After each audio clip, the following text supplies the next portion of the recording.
Welcome to our channel. Today, you'll hear real stories of survival from Soviet villages during World War II. Subscribe, relax, and let these voices from the past gently carry you into the night. How women and children survived in Soviet villages during World War II. Introduction: the home front that held the line. When the Great Patriotic War began in June 1941, millions of Soviet men went to the front, leaving behind women, children, and elderly people in the rear. It was on their shoulders that an incredible burden fell, not only to survive themselves, but to provide the army with everything necessary for victory. The Soviet village became a real battlefield for survival, where every day was a struggle for life. The statistics are staggering. By 1942, 19 million women and 2 million teenagers were working in Soviet agriculture, constituting the main workforce. There were virtually no men of working age left. Women and children became the only support not only for their families, but for the entire country. The story of survival in Soviet villages during the war years is a tale of incredible resilience, resourcefulness, and self-sacrifice. It is the story of how ordinary peasant women became tractor drivers, how children worked alongside adults, how entire families starved to send bread to the front. Chapter 1: The first days of war. The collapse of the familiar world. Mobilization and empty homes. June 22, 1941. Forever changed life in the Soviet village. Already in the first days of war, mass mobilization began. Men received summons and went to the front, leaving families in complete uncertainty. Anna Petrovna Kuzmina from the village of Krasnye Polyani in Tula province recalled, "My husband left on the third day of war. I was left with 3 children. The eldest was 12, the youngest only 2 years old.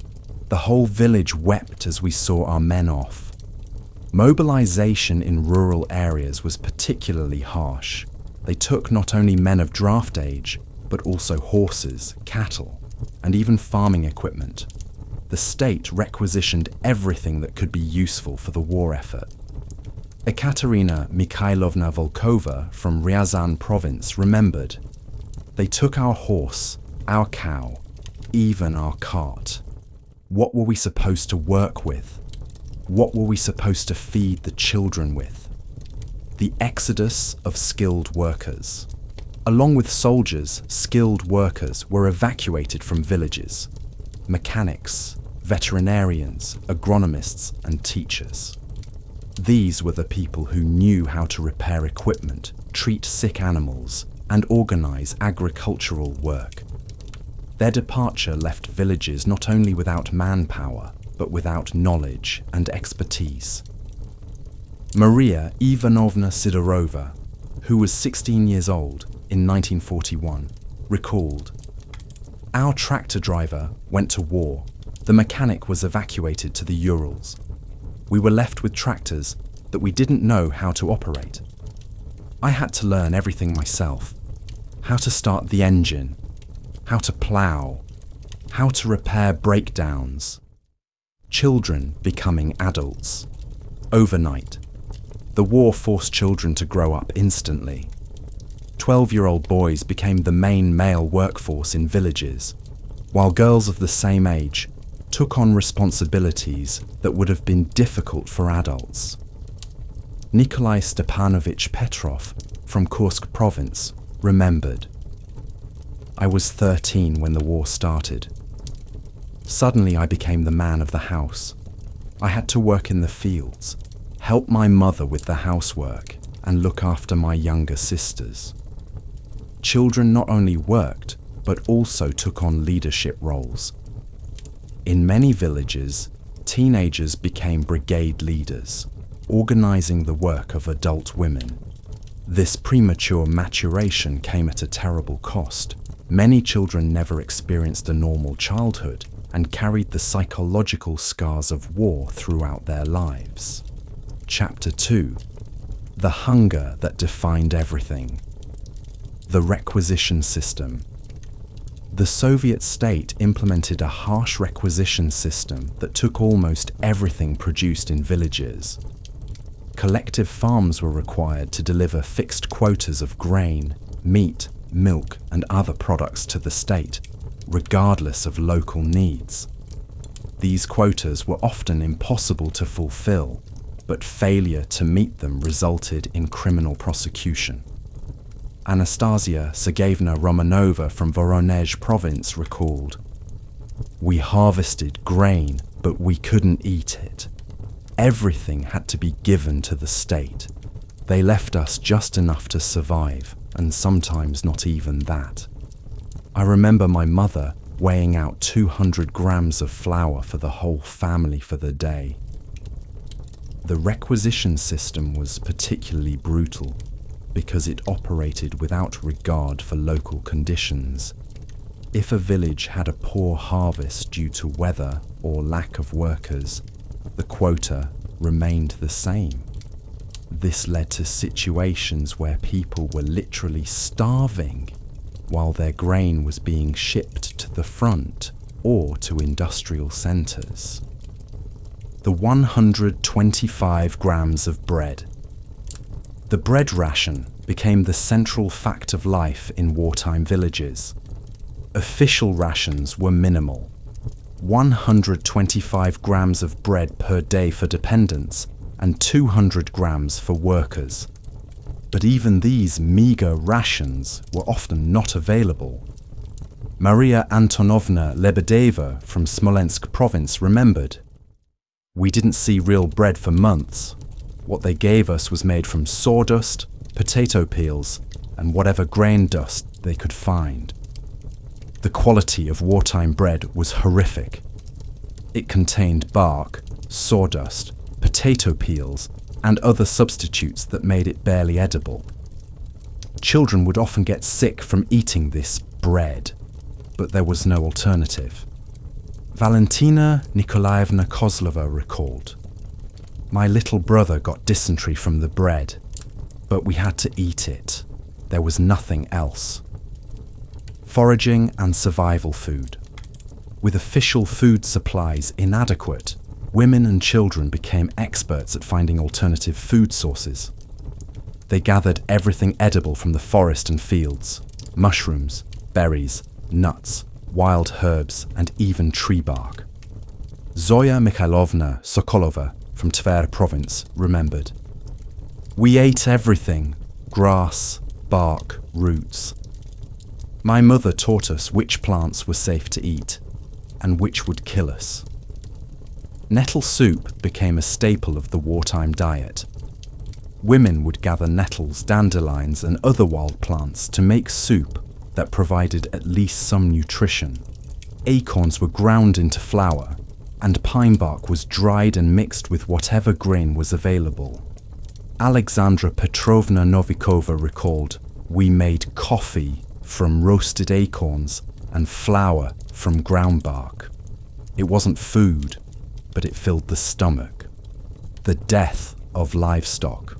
The requisition of livestock was devastating for rural families.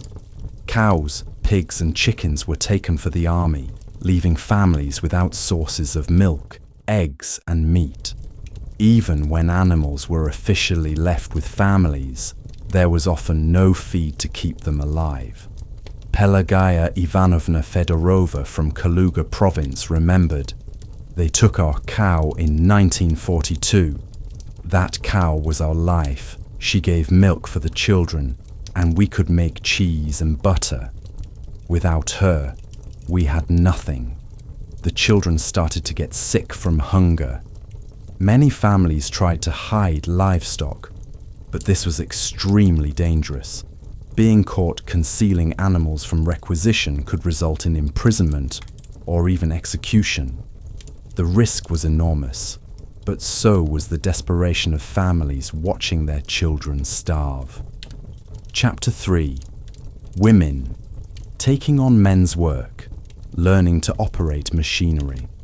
With men gone to war, women had to learn to operate tractors, combines, and other agricultural machinery. This was particularly challenging because these machines were designed for men and required significant physical strength. Moreover, most women had never worked with complex machinery before. Tatiana Dmitrievna Morozova from Ryazan province recalled, "I learned to drive a tractor when I was 17. The machine was so heavy that I could barely turn the steering wheel. My hands were bleeding from the rough metal, but I had to keep working. The whole village depended on us getting the harvest in." The learning process was brutal. Women had to figure out how to start engines, change gears, and repair breakdowns with minimal instruction. Many machines broke down frequently due to lack of maintenance and spare parts, requiring constant improvisation and mechanical ingenuity. The physical toll. The physical demands of agricultural work were enormous. Women had to lift heavy sacks of grain, work long hours in all weather conditions, and perform tasks that required significant strength. Maria Vasilyevna Kruglova from Tambov province remembered, "I was loading grain sacks that weighed 50 kilograms each. I weighed only 45 kilograms myself. By the end of the day, I couldn't lift my arms." Many women developed serious health problems from the physical strain. Hernias, back injuries, and reproductive problems were common. But medical care was virtually non-existent, and women had to continue working despite their injuries. Improvisation and innovation. Faced with broken machinery and no spare parts, women became skilled at improvisation.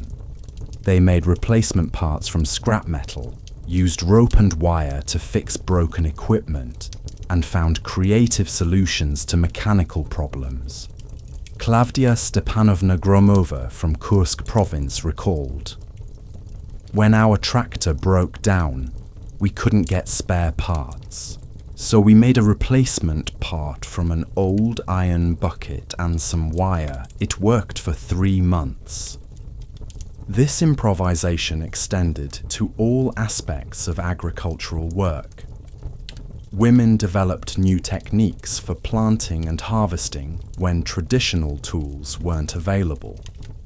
They learned to work with oxen when horses were requisitioned, and they found ways to thresh grain by hand when machines broke down. The psychological challenge. Perhaps the most difficult aspect of taking on men's work was the psychological pressure. Women were constantly reminded that they were doing jobs they weren't supposed to do, while simultaneously being told that the success of the war effort depended on their performance. This created enormous stress and anxiety. Yekaterina Andreevna Bulgakova from Voronezh province remembered, "Every day I worried that I would make a mistake, that I would break the tractor or ruin the harvest. The responsibility was crushing. If we failed, people would starve." Chapter 4. Children in the Fields. The Lost Childhood. Children in Soviet villages during the war had no childhood as we understand it. From the age of 8 or 9, they were expected to work alongside adults, performing tasks that were often physically demanding and dangerous. Viktor Mikhailovich Petrov, who was 10 when the war started, recalled, "I drove oxen in the fields from dawn to dusk. My hands were so small I could barely hold the reins, but there was no one else to do it." The loss of childhood was complete and irreversible. Children didn't play games or attend school regularly. They worked. They learned adult responsibilities and faced adult pressures at an age when they should have been carefree. Many never fully recovered from this premature maturation. Dangerous work for small hands children were given tasks that were often dangerous for their age and size. They operated machinery they could barely control, worked with large animals that could easily injure them, and handled sharp tools without proper training. Galina Petrovna Sergeyeva remembered, "I was 12 when I started working the threshing machine. One day, my hair got caught in the mechanism. If my mother hadn't pulled me away, I would have been killed."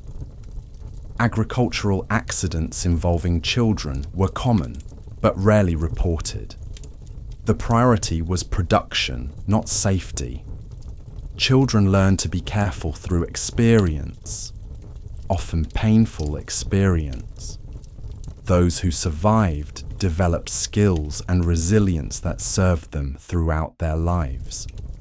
The responsibility of leadership. Many children were given leadership roles that would have been challenging for adults. They became brigade leaders, organizing the work of women and other children.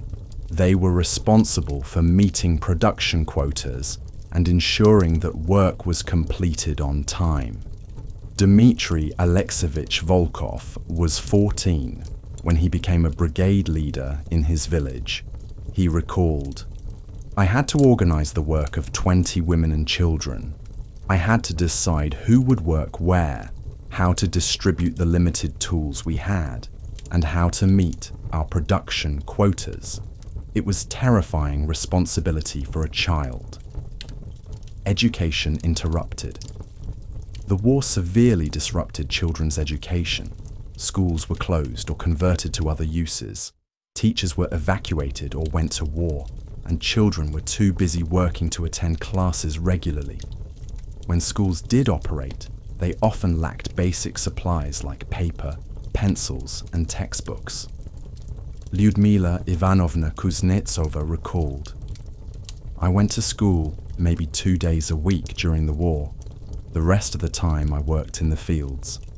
We had no books, no pencils, sometimes no teacher. But we had to work. The harvest was more important than lessons." This educational disruption had long-term consequences. Many children never learned to read and write properly, which limited their opportunities later in life. The war created a generation that was skilled in survival but lacked formal education. Chapter 5: Daily Life in the Village. The struggle for warmth. Heating homes during the war was a constant struggle. Coal and firewood were in short supply, and much of what was available was requisitioned for the war effort. Families burned furniture, books, and anything else combustible to stay warm during the harsh Russian winters. Vera Sergeyevna Popova from Pskov province remembered, "We burned our chairs, our table, even some of the floorboards. By the end of the war, we were sitting on the floor and eating from our hands because we had burned all our furniture for warmth." Children often suffered from frostbite and other cold-related injuries. Homes were kept so cold that water would freeze inside, and families would huddle together for warmth. The elderly and very young were particularly vulnerable to cold-related deaths. Clothing and shoes. New clothing was virtually impossible to obtain during the war. Families mended and remended their clothes until they were more patches than original material. Children often wore clothes that were far too large or too small, passed down from older siblings or made from scraps. Shoes were particularly precious. Many children went barefoot even in winter, wrapping their feet in rags or pieces of old clothing. When shoes wore out, they were repaired with whatever materials were available: wire, rope, or pieces of metal. Anna Dmitrievna Lazareva recalled, "My children had no shoes for 2 years. In winter, I wrapped their feet in rags and pieces of old coat. They got frostbite, but there was nothing else I could do. Medical care. Medical care in rural areas was virtually non-existent during the war. Doctors and nurses were at the front, medical supplies were unavailable, and hospitals were overwhelmed with wounded soldiers. Rural families had to rely on traditional remedies and prayers. Common diseases like dysentery, typhus, and tuberculosis spread rapidly in the harsh conditions. Children were particularly vulnerable to illness, and many died from diseases that would have been easily treatable in peacetime.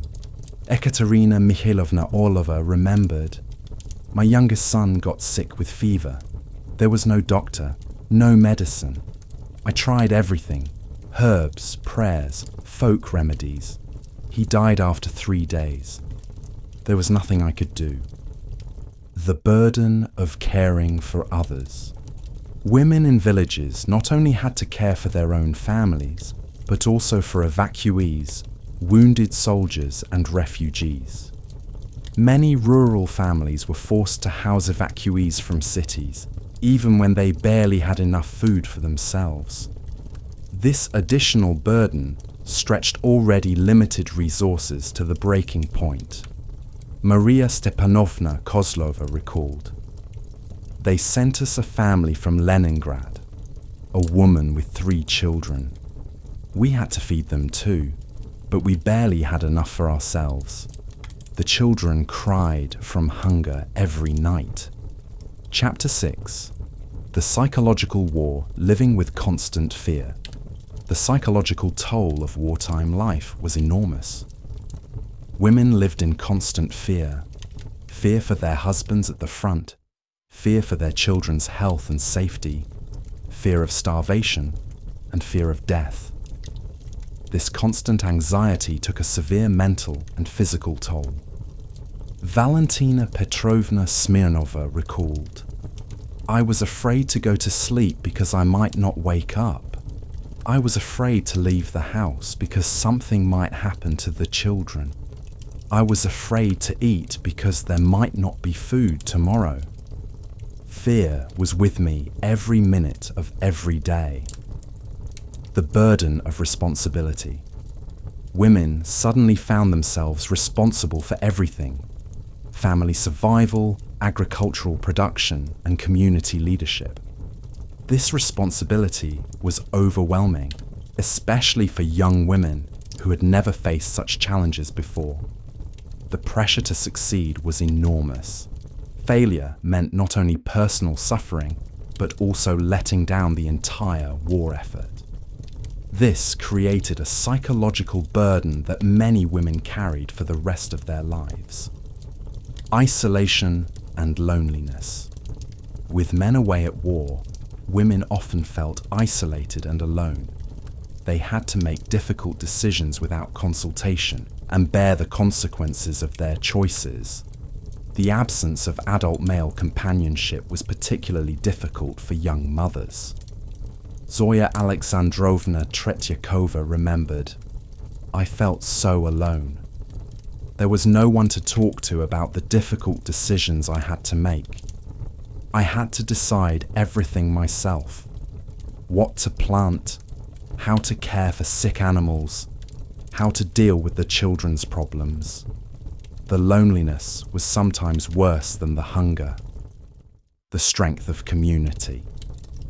Despite the hardships, many women found strength in their communities. They supported each other through difficult times, shared resources when possible, and provided emotional support. This sense of community was often what made survival possible. Collective work brigades became sources of mutual support. Women would share knowledge, help each other with difficult tasks, and provide comfort during the worst times. This solidarity was crucial for both practical survival and psychological well-being. Chapter 7. The Seasons of Survival Spring. The season of hope and desperation. Spring brought both hope and desperation to Soviet villages. It was the season of planting, when the year's food supply would be determined. But it was also the hungriest time of year, when stored food from the previous harvest had run out and new crops were not yet ready. Planting season was particularly challenging because it required intensive work at a time when people were weakest from hunger. Women and children had to work long hours in the fields while surviving on minimal rations. Praskovia Ivanovna Mikhailova recalled, "Spring was the worst time. We had eaten everything, the stored grain, the seed grain, even the grain we had hidden, but we still had to plant the new crop. We worked from dawn to dusk on empty stomachs." Summer, the race against time. Summer was the season of intensive agricultural work. Long days of planting, weeding, and tending crops were essential for survival. The summer harvest of vegetables and fruits provided crucial nutrition, but the work was exhausting. Children spent their summers working in the fields rather than playing. They learned to identify and remove weeds, to tend livestock, and to help with all aspects of agricultural work. The summer sun was both a blessing and a curse. It helped crops grow, but made the work almost unbearable. Autumn, the harvest of life and death. Autumn was the most critical season, the time when the year's food supply was determined. The harvest had to be brought in quickly and efficiently, or the village would face starvation. Women and children worked frantically to gather every grain of wheat, every potato, every vegetable. The harvest was also a time of terrible choices. Much of what was harvested had to be given to the state, leaving families with minimal supplies for the winter. The temptation to hide food was enormous, but so were the consequences of being caught. Anfisa Petrovna Zaitseva remembered, "During harvest time, we worked 18 hours a day. We had to get everything in before the weather turned bad. At the same time, we knew that most of what we harvested would be taken away. It was heartbreaking to work so hard and then watch the grain trucks leave." Winter, the test of endurance. Winter was the ultimate test of survival. With minimal food stores, inadequate heating, and no fresh vegetables, families had to endure months of cold and hunger. Many people died during the winter months, particularly the elderly and very young. Winter was also a time of relative rest from field work, but families used this time to make and repair clothing, prepare tools for the next year, and engage in cottage industries that might provide additional income or food. The psychological impact of winter was severe. The long dark days combined with hunger and cold created a sense of despair that was difficult to overcome. Many people fell into depression, which further weakened their ability to survive. Chapter 8. The Black Market and Survival Economy, Trading for Survival. Despite strict government controls, an underground economy developed in rural areas. People traded whatever they could: personal possessions, clothing, tools, and even furniture, for food or other necessities. This black market was dangerous but often essential for survival. Urban evacuees often had valuable possessions that they could trade for food. Rural families might trade vegetables or grain for manufactured goods, tools, or clothing. These trades were risky because they were illegal, but they provided access to goods that were otherwise unavailable. Evdokia Sergeyevna Makarova recalled, "A woman from Moscow came to our village with a suitcase full of jewelry. She traded a gold bracelet for a bag of potatoes. We felt sorry for her. but we needed the gold to trade for other things we needed. The cottage industry. Many rural families developed small cottage industries to supplement their income. Women would knit, sew, or make crafts that could be sold or traded. These activities provided both additional resources and psychological relief from the stress of survival. Spinning and weaving became particularly important as new textiles were unavailable. Women would spin wool from sheep or flax from plants to make thread, which could then be woven into cloth. This cloth could be used to make clothing or traded for other necessities. The danger of private trade. Engaging in private trade was extremely dangerous. The Soviet system criminalized most forms of private economic activity, and people caught trading could face imprisonment or worse. The authorities were particularly harsh on those who were seen as profiting from the war. Despite the risks, many people had no choice but to engage in some form of private trade. The official economy simply could not provide what people needed to survive. This created a constant tension between the need to survive and the fear of punishment. Chapter 9. The children who raised themselves orphaned by war. The war created hundreds of thousands of orphans. Children whose parents had been killed at the front, died from disease or hunger, or been evacuated to unknown locations. These children often had to survive on their own, forming gangs or finding adult protectors. Many orphan children were taken in by neighbors or relatives, but resources were so limited that this was often not possible.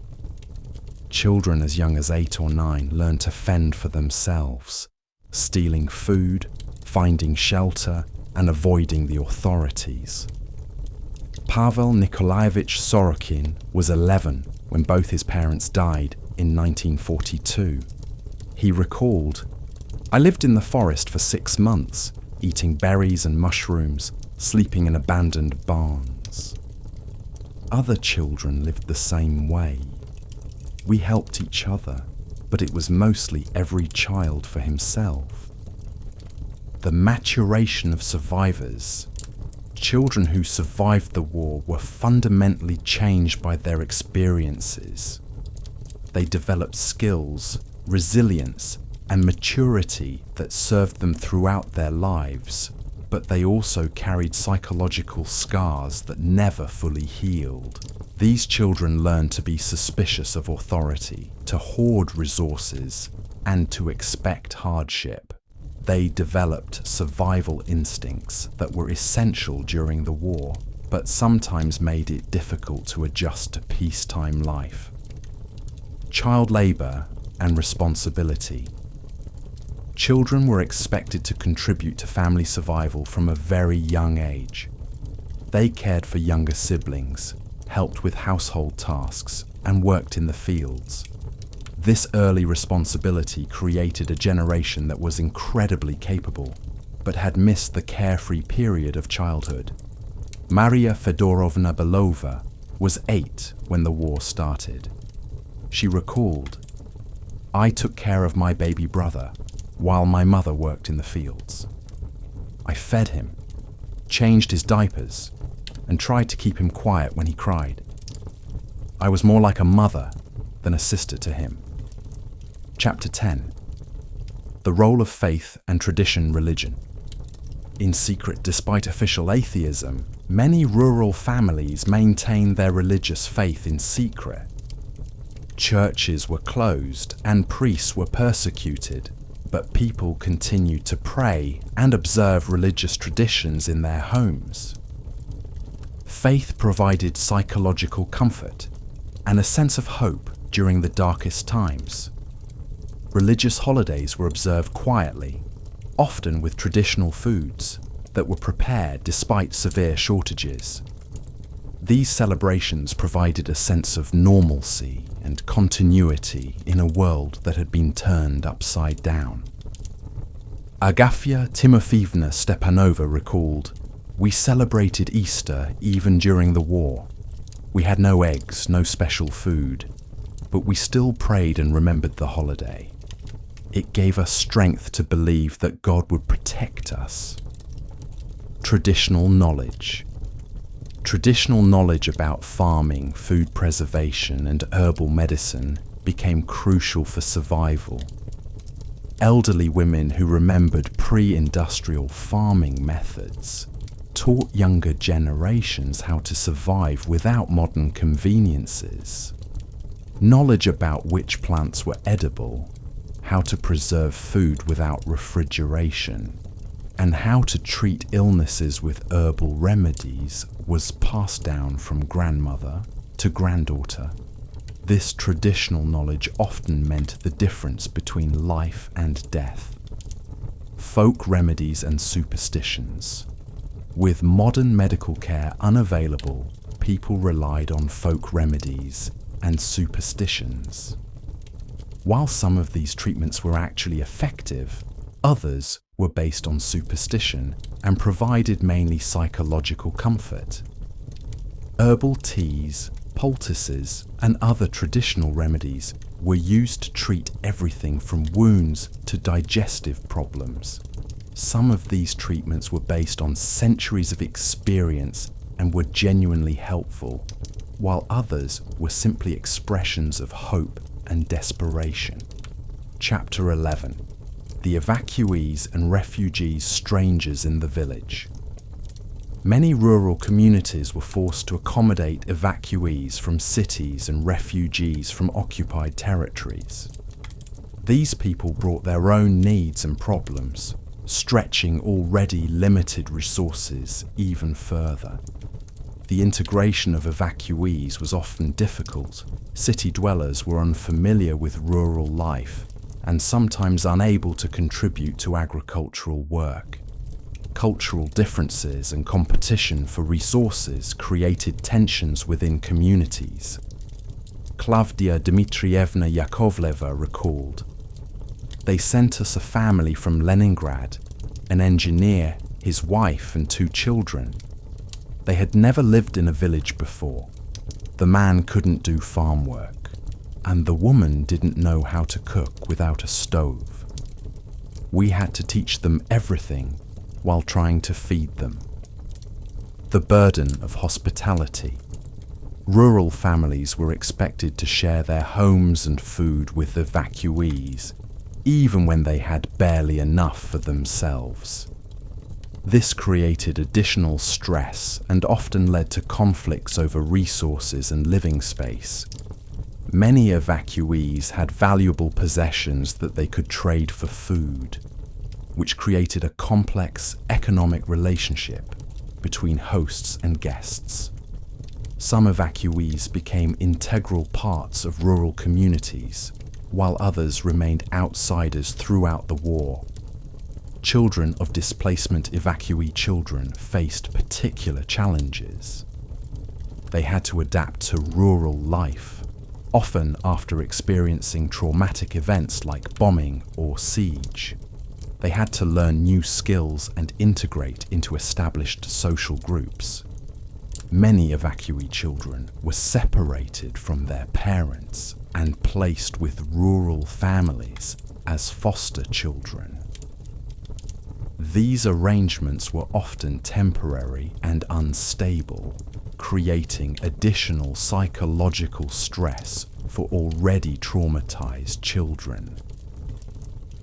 Chapter 12. The Wounded and the Disabled.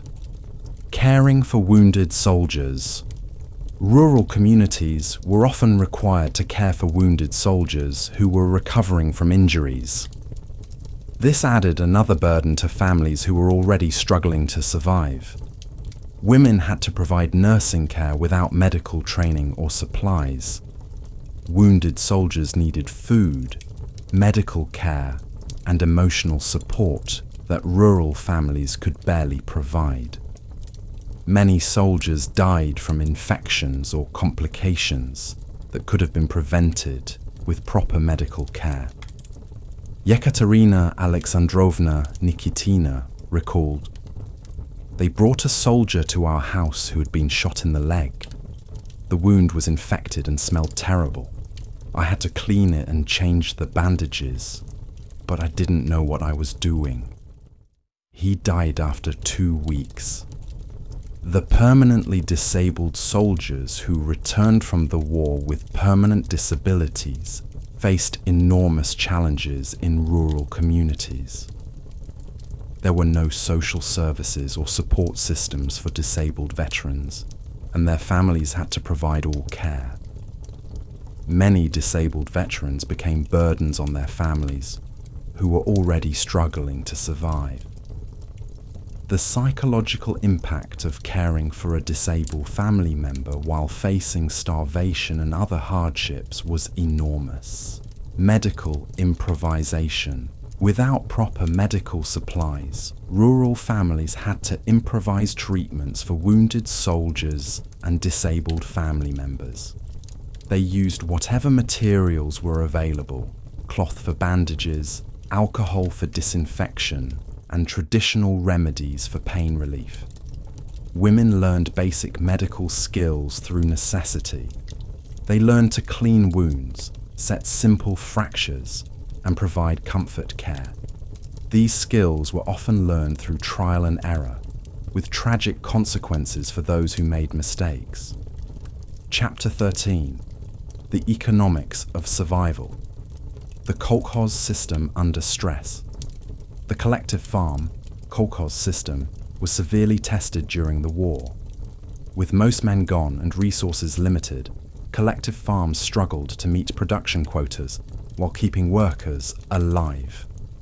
The system that had been designed for peacetime proved inadequate for wartime conditions. Kolkhoz chairmen, often women or elderly men, had to make impossible decisions about resource allocation. They had to balance the demands of the state with the needs of their communities, often facing criminal charges if they failed to meet quotas. Labor points and survival. The kolkhoz system paid workers in labor points rather than money, with payment dependent on the farm's overall production. During the war, this system often meant that workers received nothing for their labor, as all production was requisitioned by the state. Workers had to survive on minimal rations and whatever they could grow on their small private plots. These plots became crucial for survival, providing vegetables and sometimes livestock that could supplement official rations. The underground economy. An extensive underground economy developed alongside the official system. People traded labor, goods, and services outside the official channels. This economy was technically illegal, but essential for survival. Barter became the primary means of exchange, with people trading whatever they had for what they needed. A day's work might be traded for a bag of grain, or a piece of clothing might be exchanged for vegetables. Chapter 14.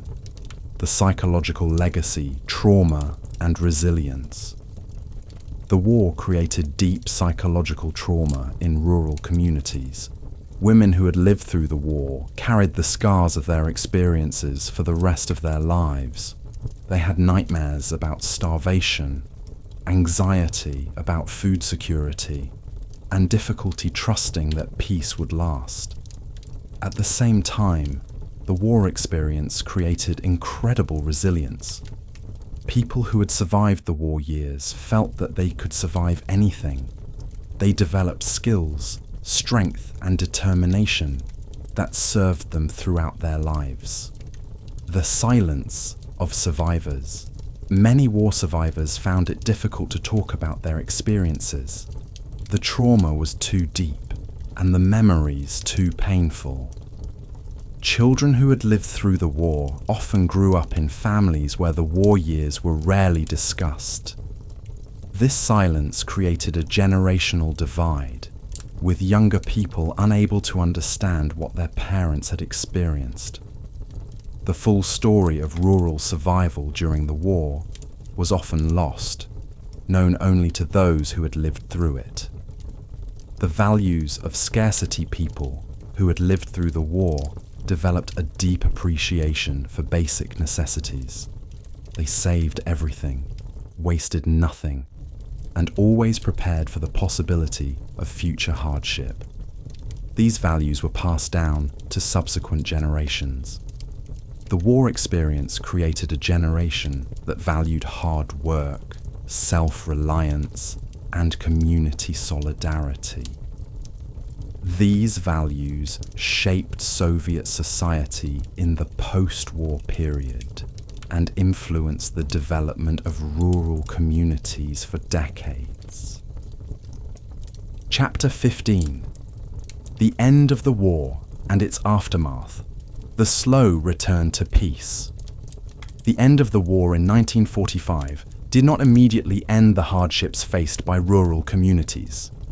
Men returned from the front wounded, traumatized, and often unable to resume their previous roles.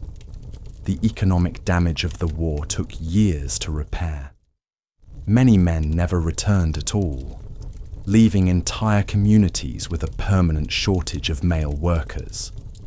Women who had learned to do men's work during the war often had to continue these roles in peacetime.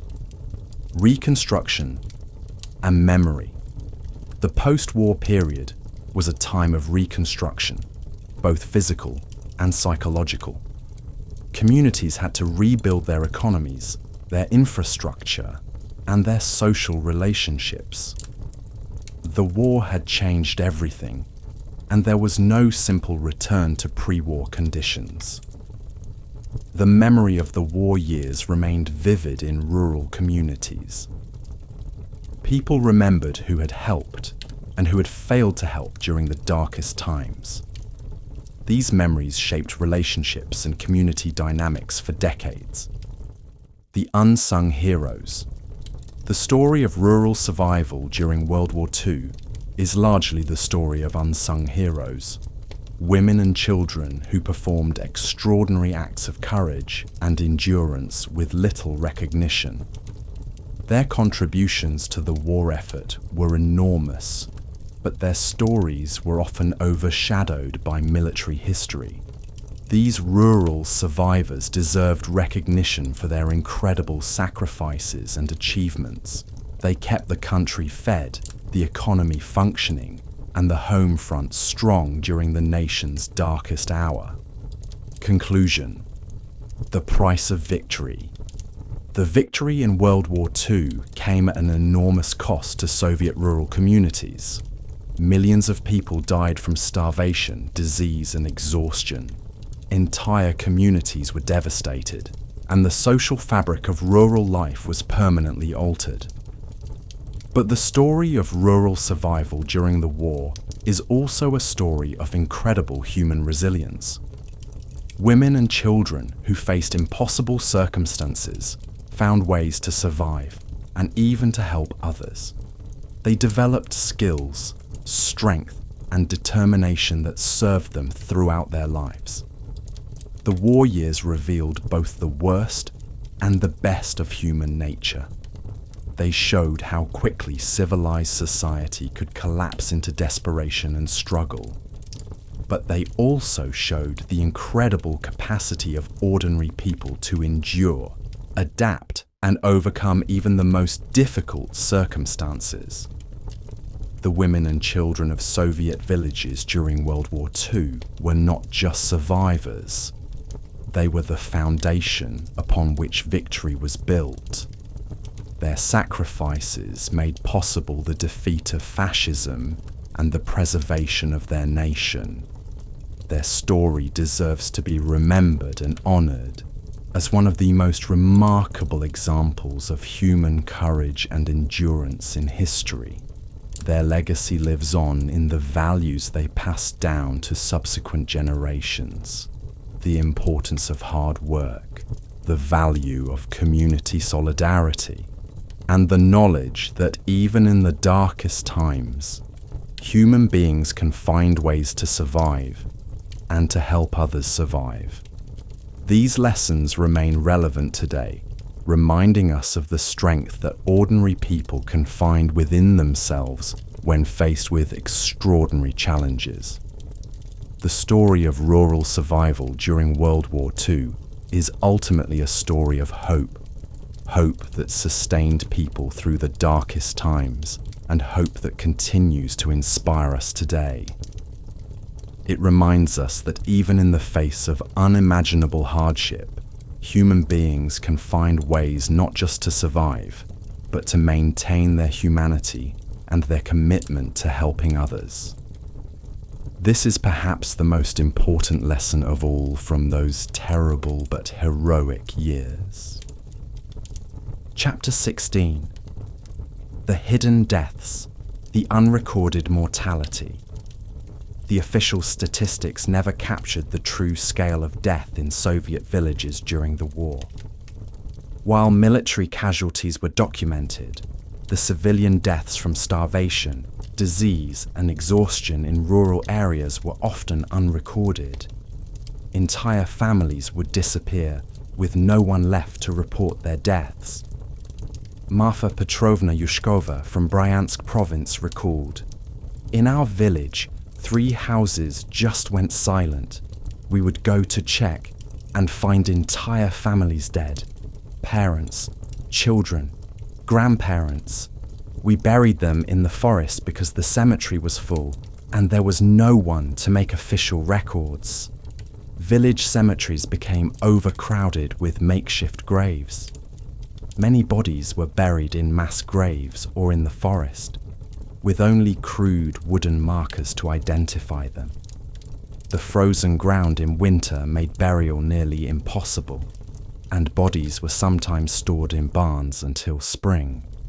The epidemic of silence diseases spread rapidly through undernourished populations living in close quarters. Typhus, dysentery, and tuberculosis killed thousands, but these deaths were rarely attributed to the war. Officially, people died of natural causes, not from the conditions created by wartime policies. Anastasia Dmitrievna Golubeva remembered, "My neighbor lost 4 children to fever in 1 week. They were so thin, so weak from hunger. But when they died, no one wrote down that it was because of the war. They just said the children got sick."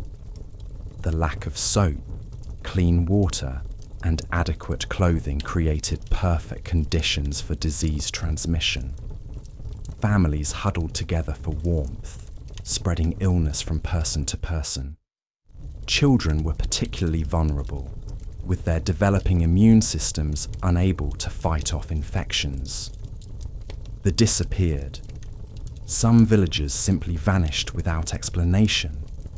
They might leave to search for food in other villages and never return, or they might be arrested for economic crimes and disappear into the prison system.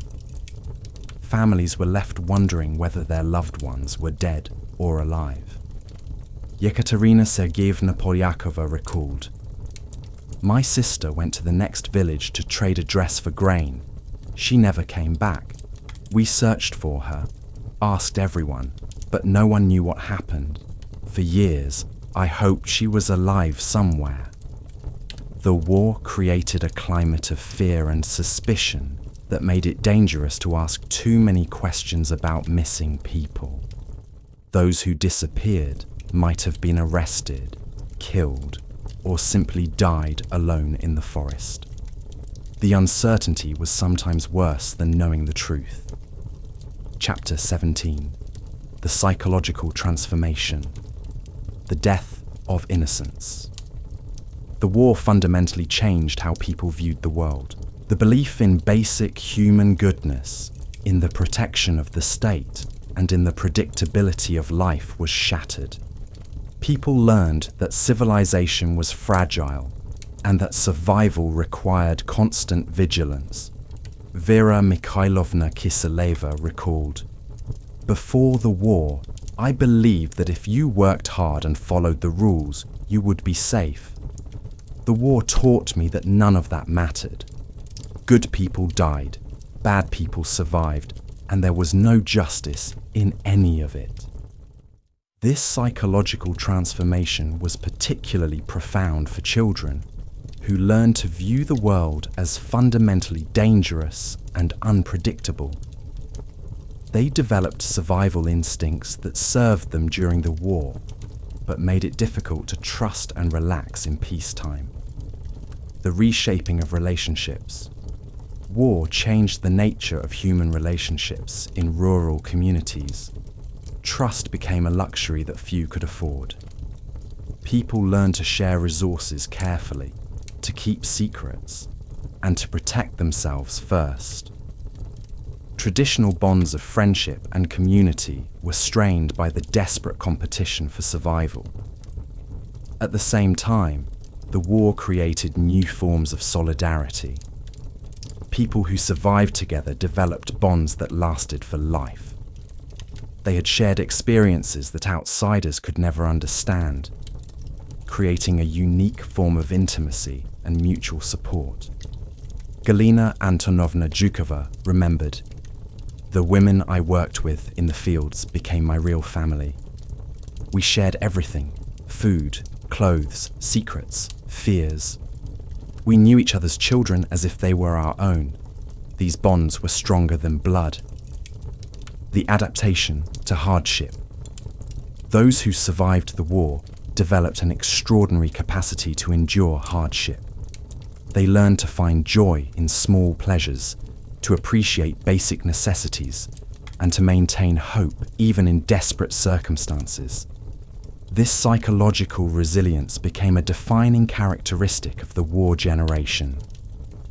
The ability to adapt to changing circumstances became a crucial survival skill. People learned to be flexible, to improvise solutions, and to find opportunities in the most unlikely places. This adaptability served them throughout their lives. Chapter 18. The Seasons of Memory. Spring, the season of renewal and sorrow. Each spring brought back memories of the war years, the desperate hunger before the harvest, the frantic planting with inadequate tools, the hope that this year would be better than the last. For war survivors, spring was forever associated with the struggle between hope and despair. Praskovia Stepanovna Fedotova recalled, "Every spring, when I saw the first green shoots in the fields, I would remember those terrible years. I would think about the children who didn't live to see another spring, about the crops we planted with our bare hands, about the hope that kept us going." The rituals of spring planting became sacred for those who had experienced the war. They approached their gardens with reverence, knowing firsthand the difference between abundance and starvation. The first vegetables of the season were treated like precious gifts. Summer, the weight of abundance. For war survivors, summer abundance was always tinged with the memory of starvation. They could never take food for granted, never waste anything, never assume that plenty would last. The psychological scars of hunger influenced their relationship with food for the rest of their lives.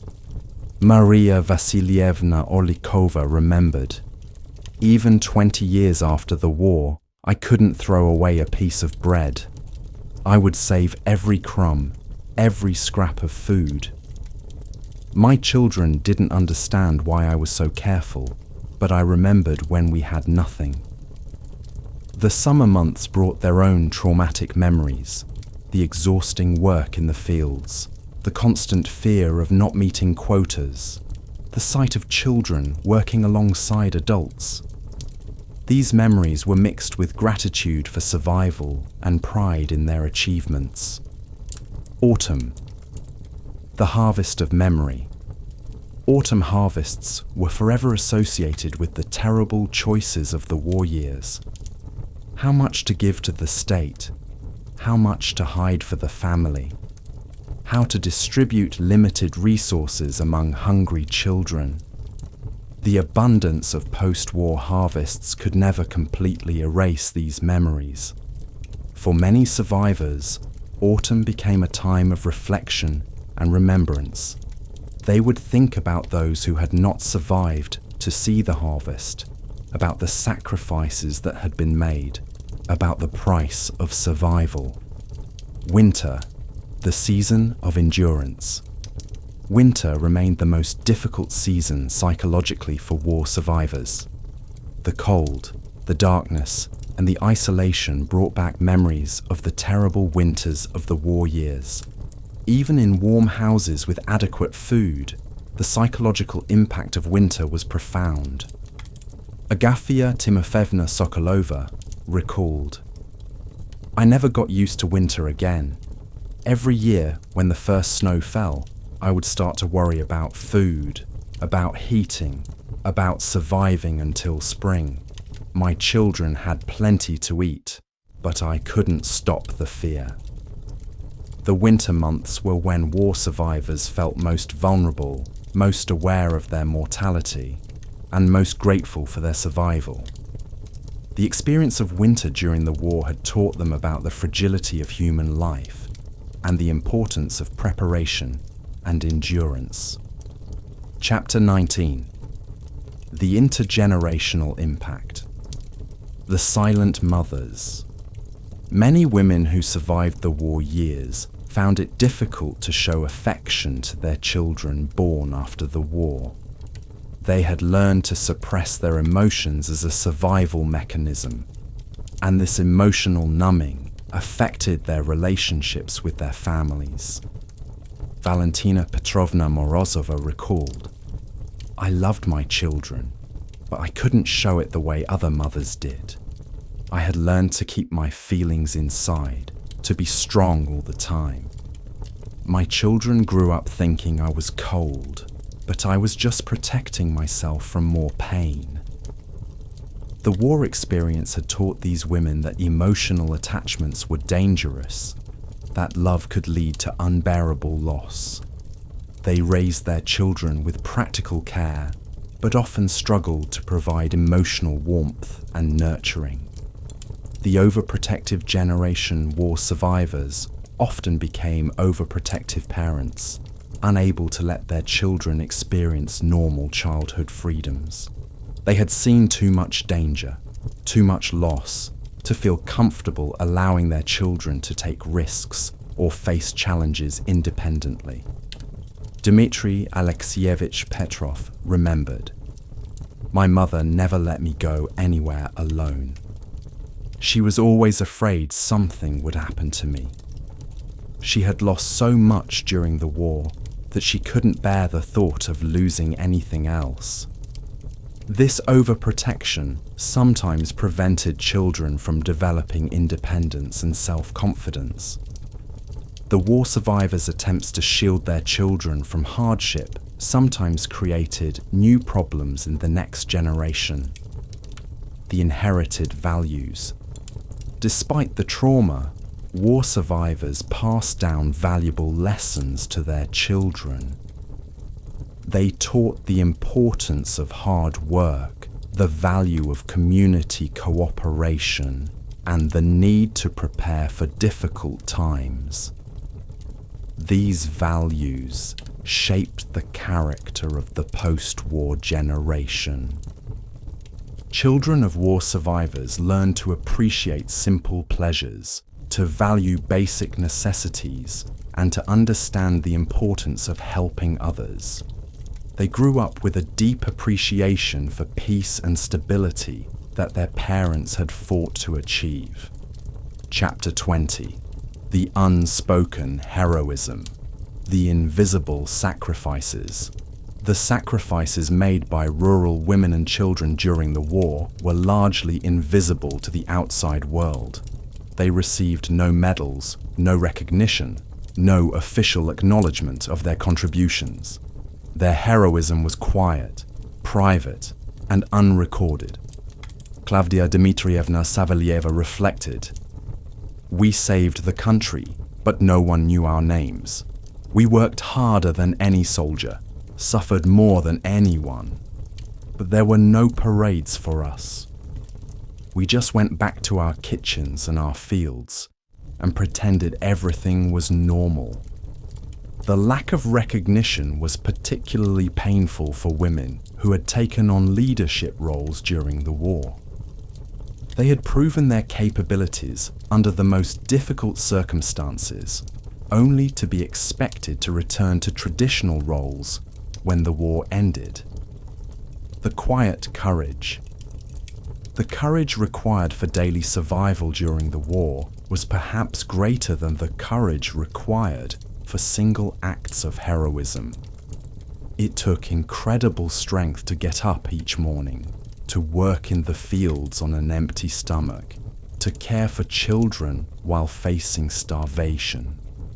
Marfa Sergeyevna Kruglova remembered. People talk about the courage of soldiers, but what about the courage of a mother watching her children starve? What about the courage of a woman working 18 hours a day to feed her family? We were heroes too, but nobody talks about us.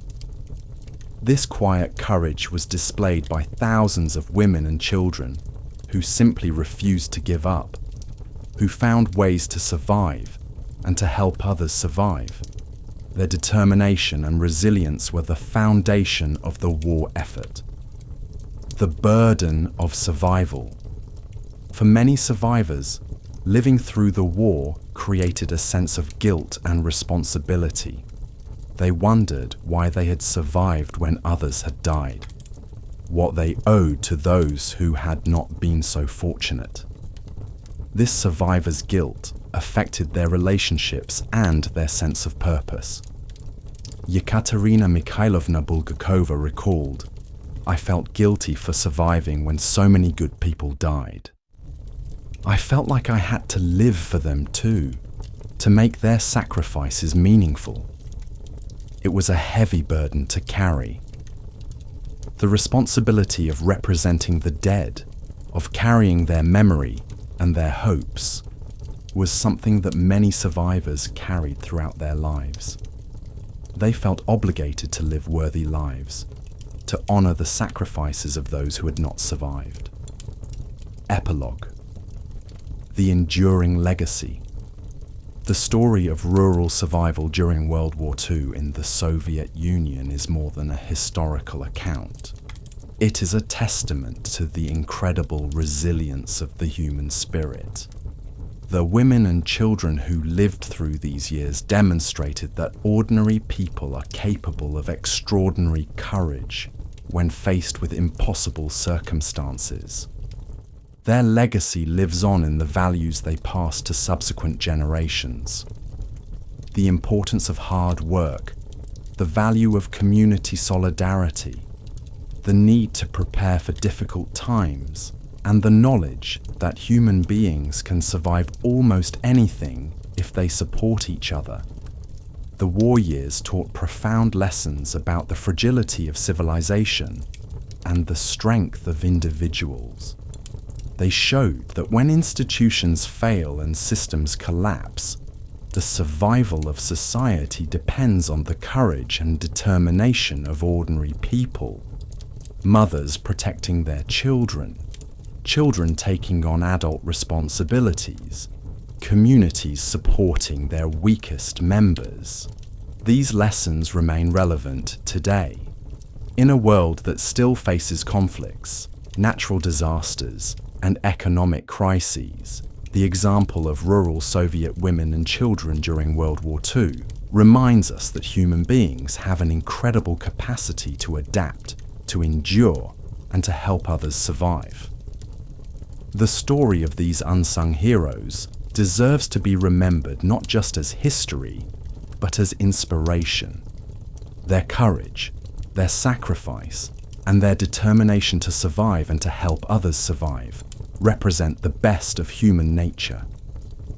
They remind us that even in the darkest times, hope can be found, strength can be discovered, and the human spirit can endure.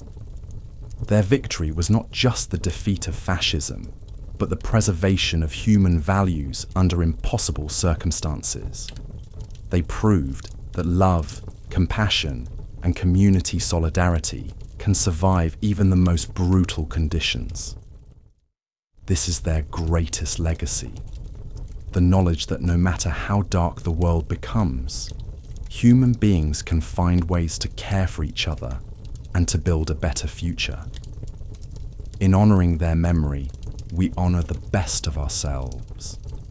Their story reminds us that we all have the capacity for courage, for sacrifice, and for love. It challenges us to be worthy of their example and to face our own challenges with the same determination and hope that carried them through the darkest years of the 20th century. Chapter 21. The Network of Survival, the Village Elders' Wisdom. In the chaos of wartime, elderly villagers became repositories of crucial knowledge.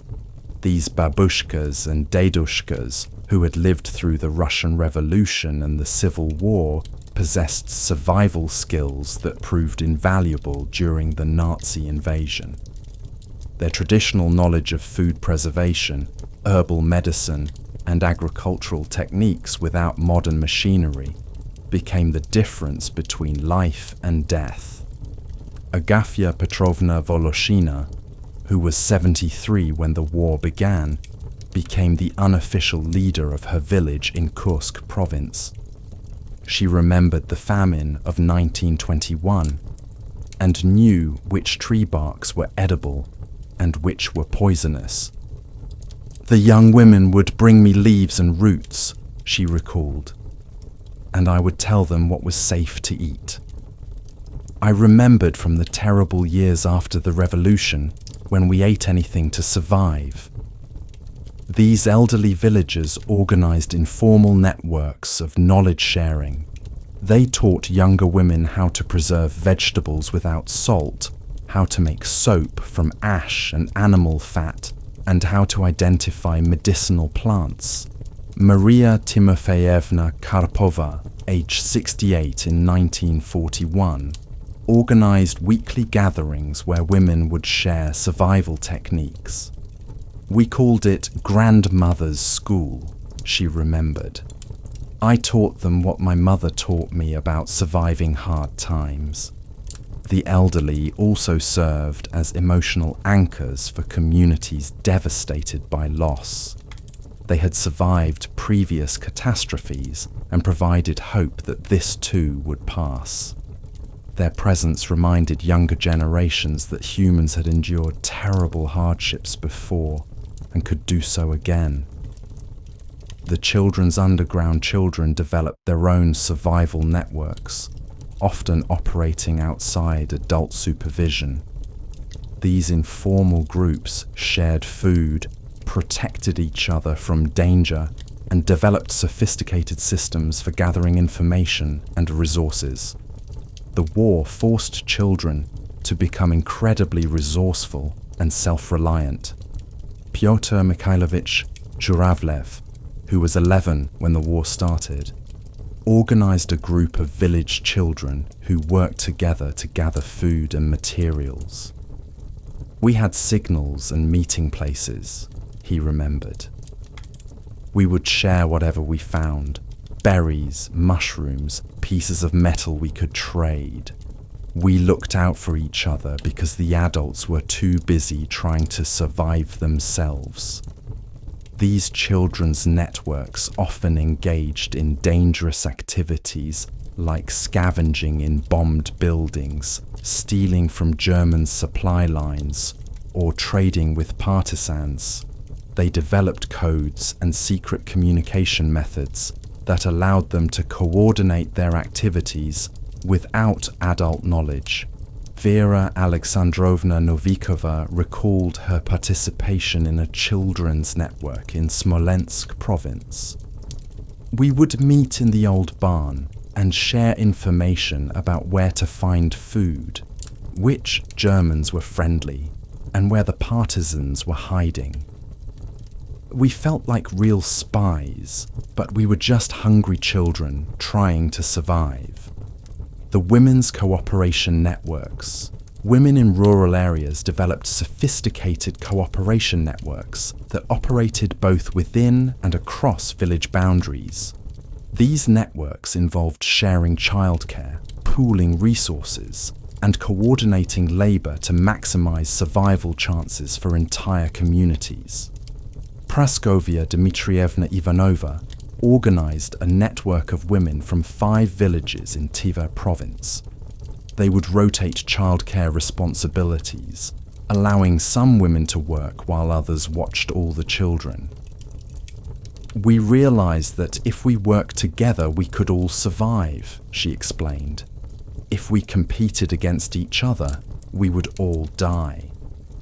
These networks also facilitated trading and resource sharing. Women would travel between villages to exchange goods, share information about food sources, and coordinate agricultural work. Ekaterina Sergeyevna Mikhailova remembered, "We had a system where women from different villages would meet at the old church ruins every Sunday. We would trade whatever we had: seeds, tools, information about where to find food." The networks provided emotional support as crucial as material assistance. Women would share their fears, their hopes, and their strategies for survival. They would comfort each other when family members died and celebrate together when children were born or when small victories were achieved. The partisan connection. Many rural communities developed connections with partisan groups operating in the forests. These connections were dangerous, but often provided access to additional resources and protection from German forces. Women and children served as informants, suppliers, and occasionally as fighters. Marfa Petrovna Sokolova from Bryansk province recalled her family's connection with local partisans. "My son would take food to the partisans in the forest. In return, they would sometimes give us ammunition for hunting and information about German movements. It was dangerous, but we needed their protection. Children often served as messengers between villages and partisan groups because they could move around more freely without attracting German attention." Nikolai Stepanovich Petrov, who was 13 during the war, carried messages between his village and a partisan camp. "I knew all the forest paths, and the Germans didn't suspect a child. I would carry notes hidden in my shoe and bring back information about German plans." These connections sometimes provided access to captured German supplies or weapons taken from defeated enemy units. However, they also exposed villages to German reprisals, creating a constant tension between the need for protection and the risk of retaliation. Chapter 22. The Rituals of Survival. The sacred meal food became sacred during the war years, and families developed elaborate rituals around its preparation and consumption.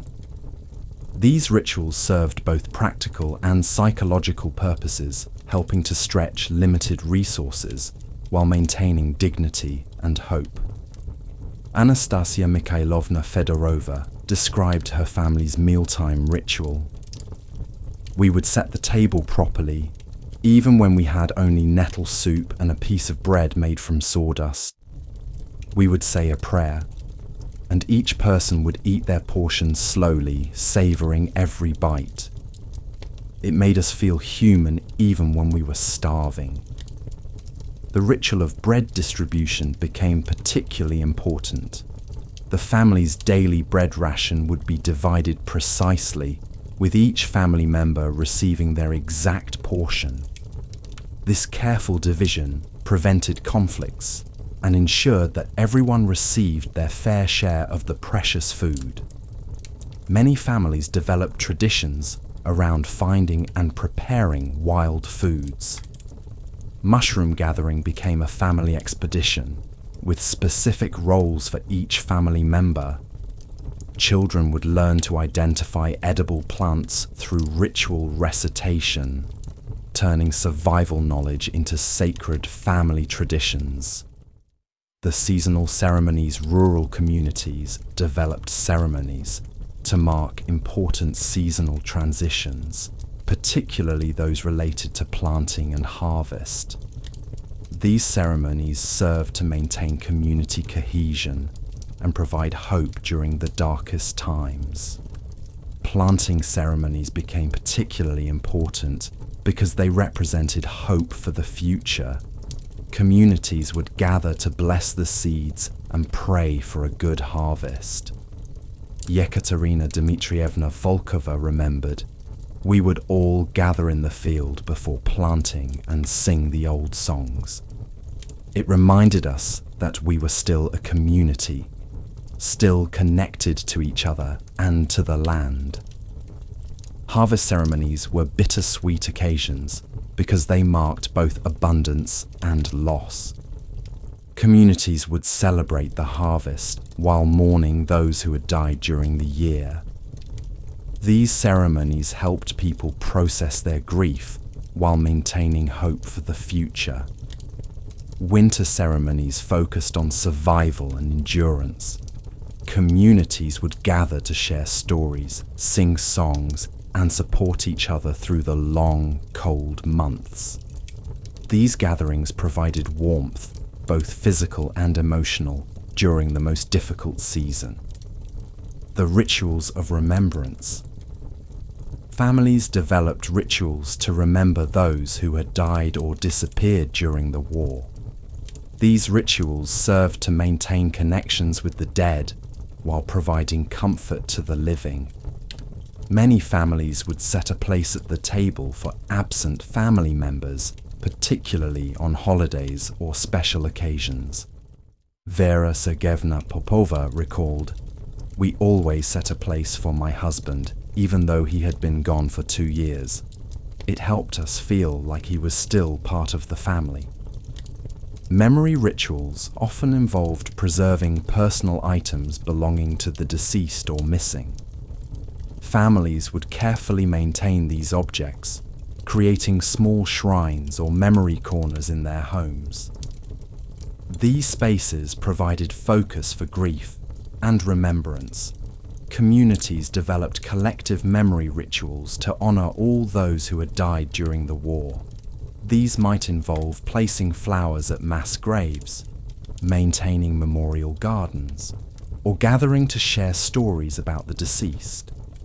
These rituals helped communities process their collective trauma. The rituals of hope.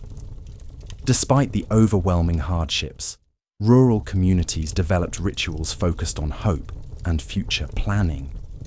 These rituals served to maintain morale and provide motivation to continue struggling for survival. New Year celebrations became particularly important as symbols of renewal and hope. Families would make small celebrations even with minimal resources, creating makeshift decorations and sharing whatever special food they could prepare.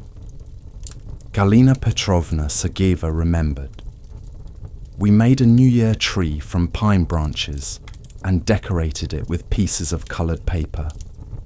We had no presents, but we shared stories about what we hoped for in the new year. Spring rituals focused on renewal and rebirth. Families would make special efforts to plant flowers alongside vegetables, creating beauty even in the midst of hardship. These flowers served no practical purpose, but provided psychological sustenance. Wedding ceremonies, even under wartime conditions, became community celebrations that provided hope for the future. Entire villages would contribute to wedding celebrations, sharing food and resources to create moments of joy and normalcy. Chapter 23. The Economics of Desperation. the barter networks. With the official economy in collapse, rural communities developed sophisticated barter networks that operated parallel to the state-controlled system. These networks involved complex exchanges of goods, services and labor that allowed communities to survive when official channels failed. Maria Stepanovna Kozlova became an expert in the barter economy of her region in Ryazan province. She would travel between villages, facilitating trades and exchanges. "I knew who had what and who needed what," she recalled. A woman in one village might have chickens but need fabric, while a woman in another village had fabric but needed eggs. I would arrange the trade and take a small commission. These barter networks operated on principles of delayed reciprocity and mutual obligation. People would provide goods or services with the understanding that they would be repaid at some future time when the recipient had resources available. This system required high levels of trust and community cohesion. The networks also facilitated the exchange of services. Women would trade childcare for food, agricultural labor for manufactured goods, or skilled services like sewing for basic necessities. Klavdia Dmitrievna Yakovleva remembered, "I would repair clothes for other families in exchange for vegetables from their gardens. Everyone had something they could trade." The underground markets. Despite severe penalties, underground markets developed in rural areas where people could trade goods and services outside the official system. These markets were dangerous but essential for survival, providing access to goods that were unavailable through official channels. These markets often operated on specific days and in hidden locations. Participants would arrive at designated times, quickly conduct their business, and disperse before authorities could intervene. Yekaterina Alexandrovna Nikitina recalled, "We would meet in the old cemetery every Tuesday evening. People would bring whatever they had to trade: food, tools, clothes, information. We had to be quick and quiet." The underground markets facilitated long-distance trade, connecting rural areas with urban centers. Urban refugees would bring manufactured goods, tools, and luxury items that they could trade for food and agricultural products. This trade was mutually beneficial, but extremely risky. Currency in these markets was often based on practical necessities rather than money. Soap, salt, matches, and needles became standard units of exchange. Anna Dmitrievna Lazareva remembered, "A bar of soap was worth more than money. You could trade it for food, clothes, or other necessities."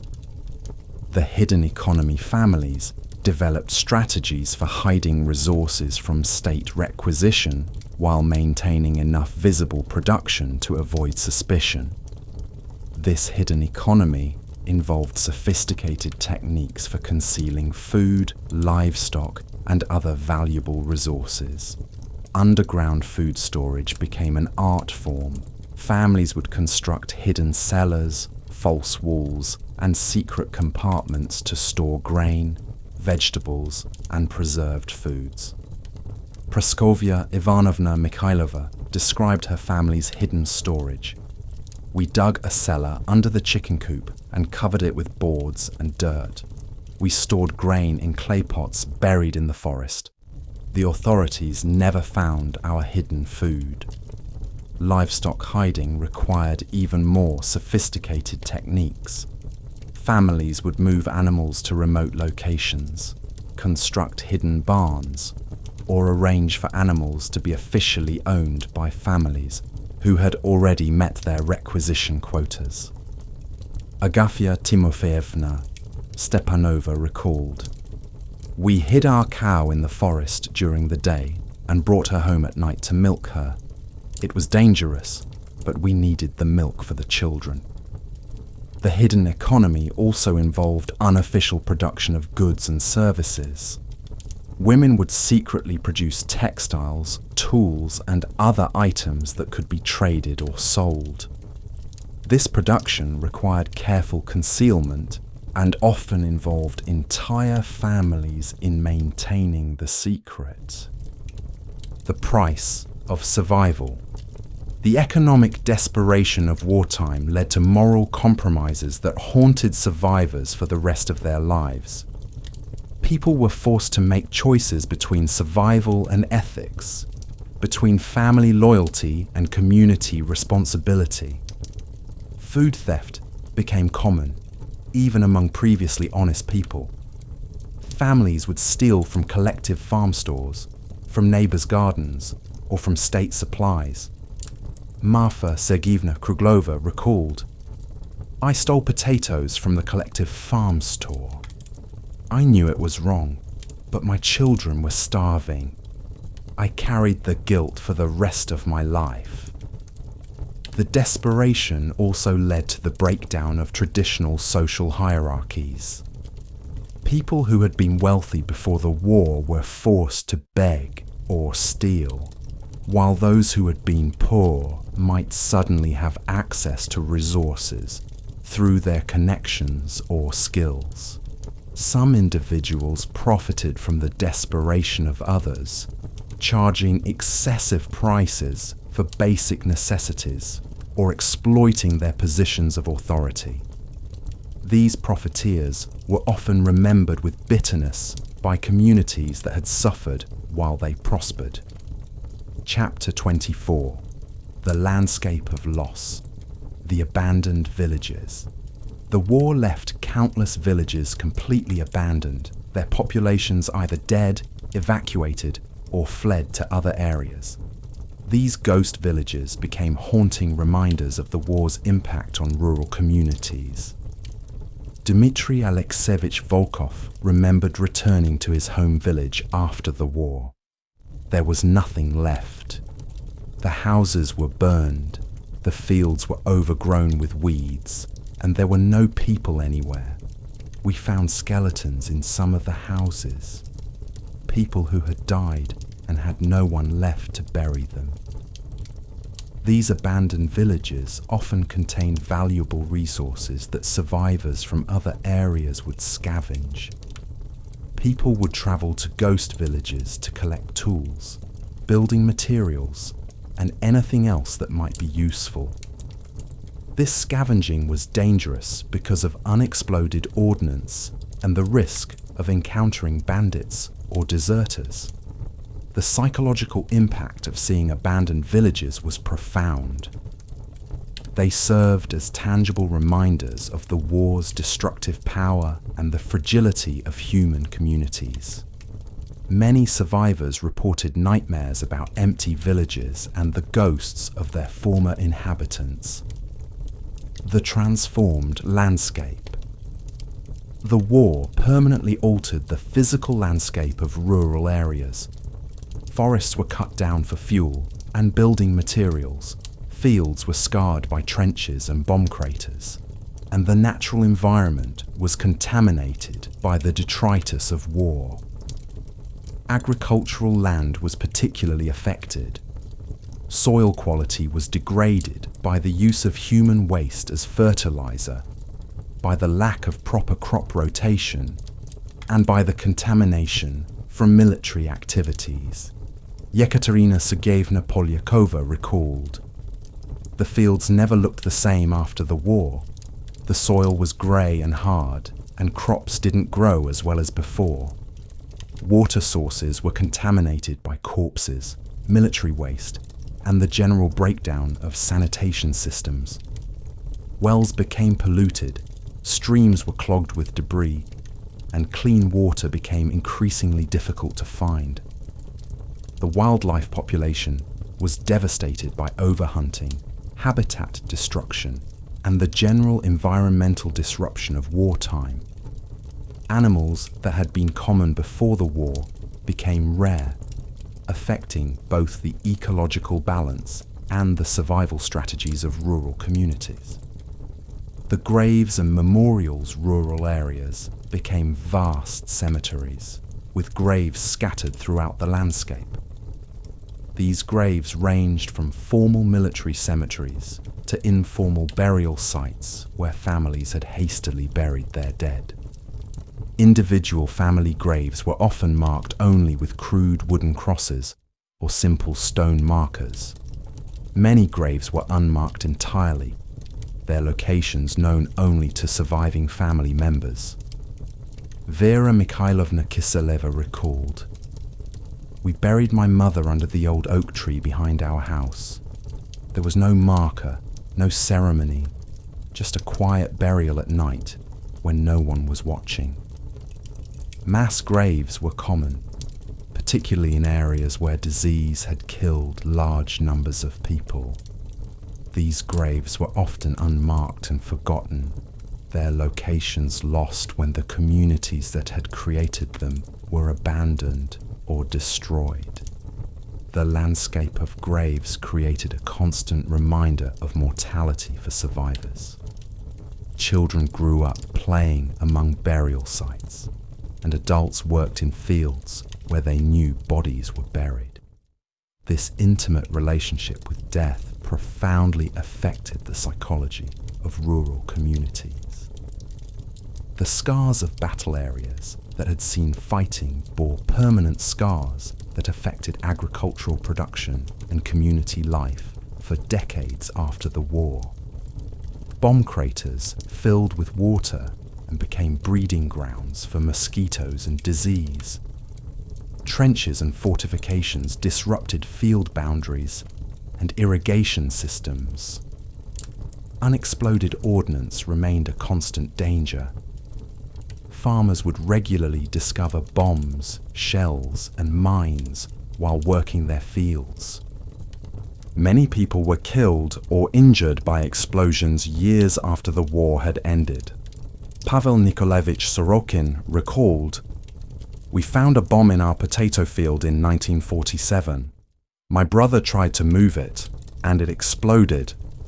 He lost his leg, and we lost our potato crop." The infrastructure of rural life was permanently damaged. Roads were destroyed, bridges were blown up, and communication systems were disrupted. The rebuilding of this infrastructure took decades and was often incomplete or inadequate. Buildings that had been damaged during the war were often repaired with whatever materials were available, creating a patchwork architecture that reflected the resourcefulness and desperation of the post-war period. These improvised repairs became permanent features of the rural landscape.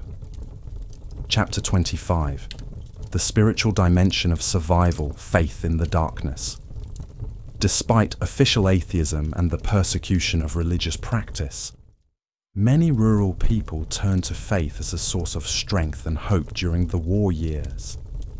This religious revival was largely hidden from authorities, but provided crucial psychological support for survival.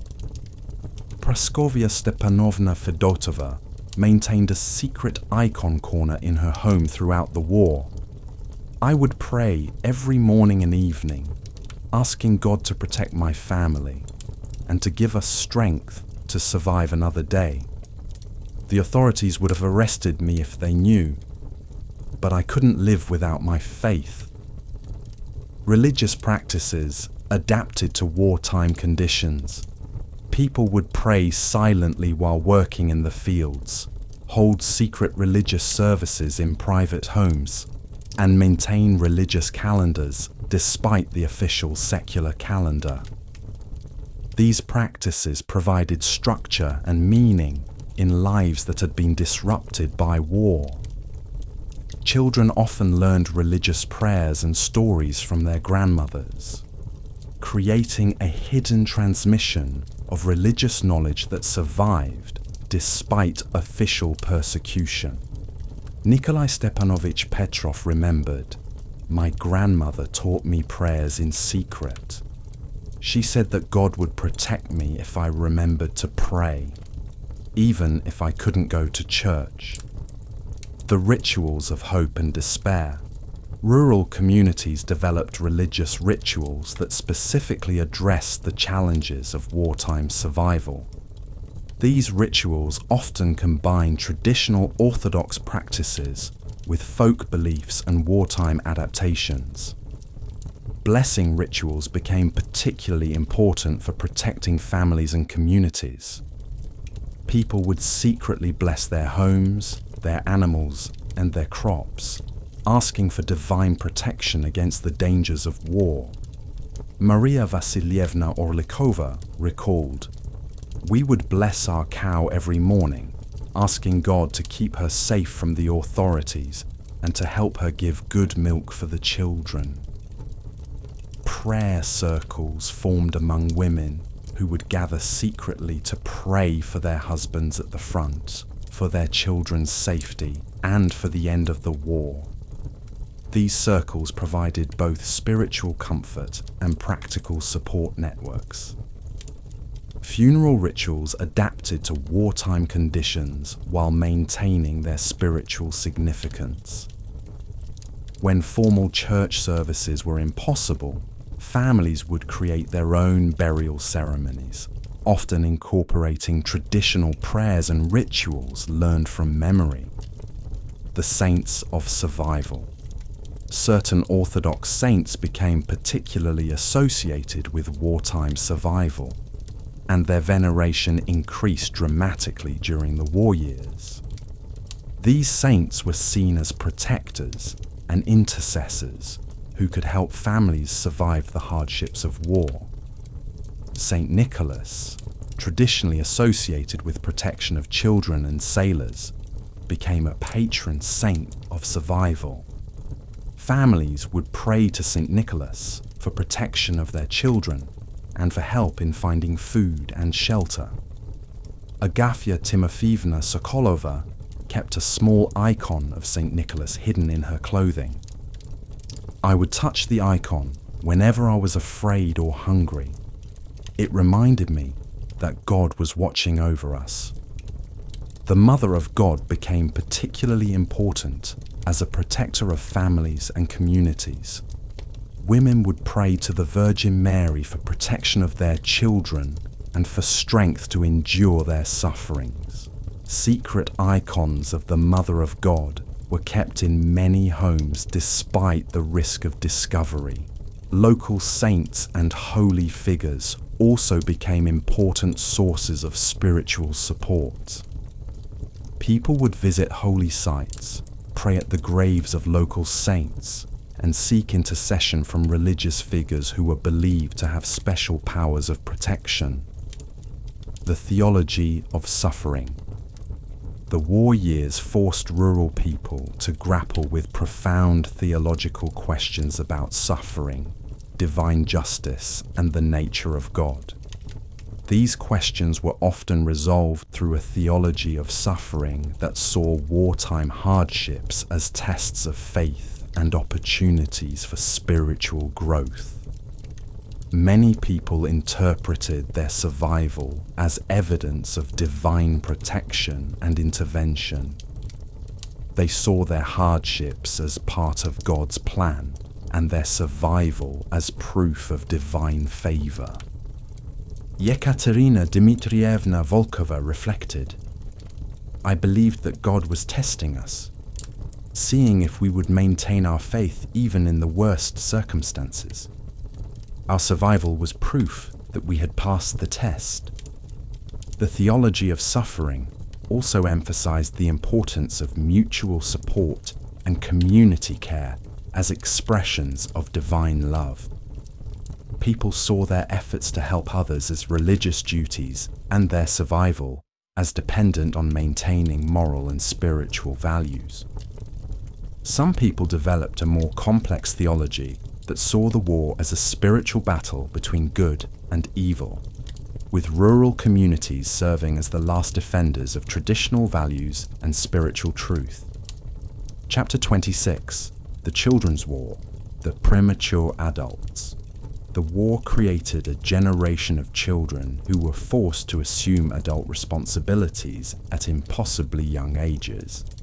These children experienced accelerated maturation that affected their development, their relationships, and their understanding of the world. Galina Petrovna Sergeyeva became the head of her household at age 12 when her mother fell ill. I had to take care of my mother, my two younger brothers, and the animals. I made all the decisions about what to plant, what to eat, and how to survive. I felt like I was 40 years old, not 12 inches. These children developed skills and knowledge that were remarkable for their age. They learned to manage household finances, to negotiate with adults, and to make life and death decisions. However, this premature maturation came at the cost of normal childhood development. The psychological impact of premature adulthood was profound. These children often struggled with trust, intimacy, and emotional expression later in life. They had learned to suppress their own needs and emotions in favor of practical survival, creating patterns that persisted into adulthood. The educational casualties. The war severely disrupted the education of rural children, creating a generation that was skilled in survival but lacked formal learning. This educational disruption had long-term consequences for individual development and social mobility. Lyudmila Ivanovna Kuznetsova attended school sporadically during the war years. I learned to read and write, but I never learned mathematics properly. I could calculate how much grain we needed to survive the winter, but I couldn't do the problems in the textbook. My education was all practical survival skills. Teachers who remained in rural areas often had to adapt their curriculum to wartime conditions. They would teach practical skills like food preservation, basic medicine, and agricultural techniques alongside traditional subjects. This practical education was valuable for survival, but left gaps in formal academic knowledge. Many children never returned to school after the war, having developed practical skills that made them valuable as workers, but lacking the formal education necessary for advancement. This created a generation that was highly competent in practical matters, but limited in opportunities for social and economic mobility. The emotional landscape of child survival children during the war experienced a complex emotional landscape that combined fear, responsibility, loss, and resilience. Their emotional development was shaped by the constant presence of death, the pressure of survival, and the need to provide support for adults. Fear was a constant companion for wartime children. They feared for their parents' lives, for their own survival, and for the safety of their communities. Viktor Mikhailovich Petrov recalled, "I was afraid all the time, afraid of the Germans, afraid of starving, afraid of bombs, afraid of being left alone. The fear never went away." Children also experienced profound grief and loss. They lost parents, siblings, friends, and entire communities to death, displacement, and destruction. This grief was often unexpressed because children were expected to be strong and to support the adults around them. Despite the trauma, many children also experienced moments of joy, discovery, and growth. They developed close friendships with other children, found pleasure in small successes, and demonstrated remarkable resilience in the face of adversity. The games of war. Children's play during the war years reflected the realities of their environment. Traditional games gave way to activities that mimicked adult survival tasks, or process the trauma of wartime experiences. Children would play games that involved hiding food, evading capture, and caring for the sick and wounded. These games served as both entertainment and preparation for real survival challenges. Vera Alexandrovna Novikova remembered, "We would play hiding from the Germans and finding food in the forest. These games taught us skills we needed to survive." War games became common, with children recreating battles, playing soldiers, and processing their experiences of violence and death. These games allowed children to work through traumatic experiences while developing coping strategies. Some children developed elaborate fantasy worlds that provided escape from the harsh realities of wartime life. These imaginative games created spaces where children could experience joy, adventure, and normalcy despite the surrounding chaos. The inheritance of trauma. The wartime experiences of children created psychological patterns that affected their entire lives and influenced their relationships with their own children. The trauma of war was passed down through generations, shaping family dynamics and child-rearing practices. Many war children became overprotective parents, unable to allow their own children to experience normal childhood freedoms. Dmitry Alexeyevich Volkov reflected, "I could never let my children play outside without watching them. I had seen too much danger, too much loss. I wanted to protect them from everything." The survival skills learned during childhood became permanent parts of personality and behavior. War children continued to hoard food, to be suspicious of authority, and to prepare for hardship throughout their lives. However, the war experience also created a generation with remarkable resilience, problem-solving skills, and appreciation for basic necessities. These positive characteristics were also passed down to subsequent generations, creating a complex legacy of both trauma and strength. Conclusion: The Eternal Harvest. The story of how women and children survived in Soviet villages during World War II is ultimately a story about the deepest sources of human strength and resilience. It reveals that when all external supports fail, when governments cannot protect, when institutions collapse, when normal life disappears, human beings can find within themselves and their communities the resources necessary not just to survive, but to maintain their humanity. The harvest these rural survivors gathered was not just grain and vegetables, but wisdom, strength, and an unshakable understanding of what truly matters in life. They learned that survival depends not on individual strength alone, but on the willingness to share, to sacrifice, and to support others even when resources are desperately limited. Their legacy continues to feed us today, not with bread and potatoes, but with the knowledge that human communities can endure almost anything when they are bound together by love, mutual support, and shared determination. The women and children of Soviet villages during World War II proved that the human spirit, like the earth itself, has an inexhaustible capacity to regenerate, to grow, and to nourish life even in the most barren circumstances. Their story reminds us that heroism is not always found in grand gestures or dramatic battles, but in the quiet, daily acts of courage that keep communities alive.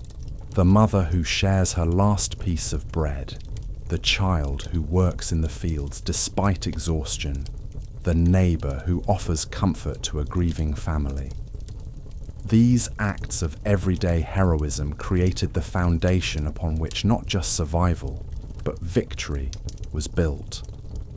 The eternal harvest of their experience continues to nourish us, reminding us that no matter how dark the world becomes, human beings have the capacity to find light, to create hope, and to build a better future for their children. This is the most precious legacy of those who survived the war years in Soviet villages. The knowledge that love, courage, and community can overcome even the greatest challenges history can present. Chapter 27. The Silent Witnesses. The Orphaned Generation. The war created thousands of orphaned children throughout the Soviet countryside. But the response to this crisis revealed the extraordinary capacity of rural communities to absorb and protect their most vulnerable members. These children, known as war orphans or children of the regiment, became integral parts of extended family networks that formed spontaneously in response to tragedy. Nikolai Ivanovich Petrov was 8 years old when both his parents died during the siege of his village near Novgorod in 1942. His father had been conscripted and killed at the front, while his mother died of typhus during the harsh winter. "I thought I would die too," he recalled decades later, "but the village women, led by Baba Katya, simply took me in. I became everyone's child, and no one's child at the same time." Baba Katya, Ekaterina Sergeyevna Morozova, was a widow in her 50s who had lost her own 2 sons in the first year of the war. She organized what became known as the Children's Collective, a system where orphaned children rotated between different households, contributing their labor while receiving food and shelter. "We couldn't afford to feed extra mouths permanently," she explained to a Soviet journalist in 1944. "But we could all share the burden. A child would spend 3 days with one family, then 3 days with another. They learned different skills, and no single family was overwhelmed. This system created a generation of children who were remarkably adaptable and skilled. Young Nikolai learned carpentry from Ivan Maximovich, animal husbandry from the Volkov family, and food preservation from Praskovia Dmitrievna. By the age of 12, he possessed a diverse range of practical skills that many adults lacked. "I could repair a roof, deliver a calf, and smoke fish," he remembered. "The war made me into a small adult, but the village made sure I remained human." The psychological impact of this communal child rearing was complex. While these children often developed remarkable resilience and social skills, they also struggled with issues of belonging and identity. Many reported feeling like they were visiting their entire lives, never quite belonging anywhere completely. Yet they also developed an extraordinary capacity for empathy and community cooperation that served them throughout their lives. The underground schools. Despite the chaos of war, some villages managed to maintain informal educational systems that operated in secret, often in defiance of German occupation policies. These clandestine schools, usually organized by former teachers and literate villagers, represented a form of resistance that was both practical and spiritual.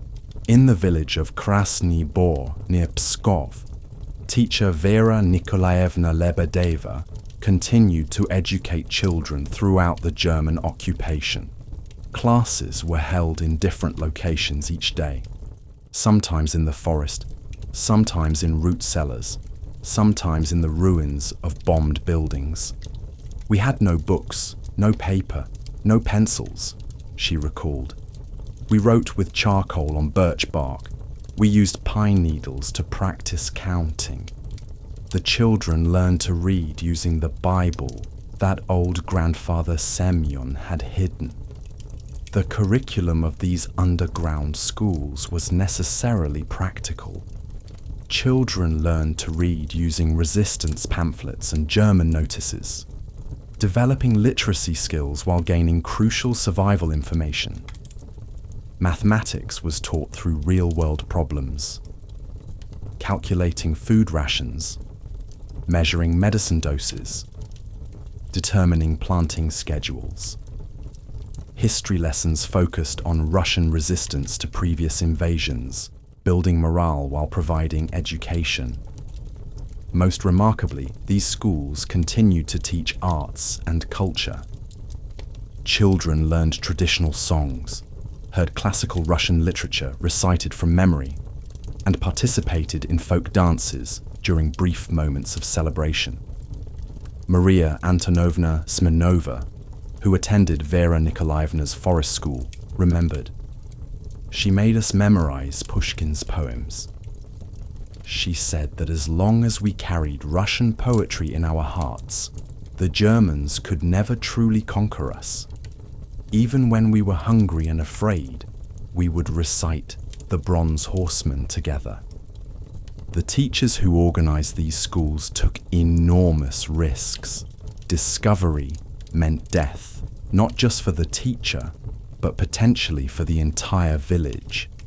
Yet they persisted, driven by a belief that education was essential for both individual survival and cultural continuity.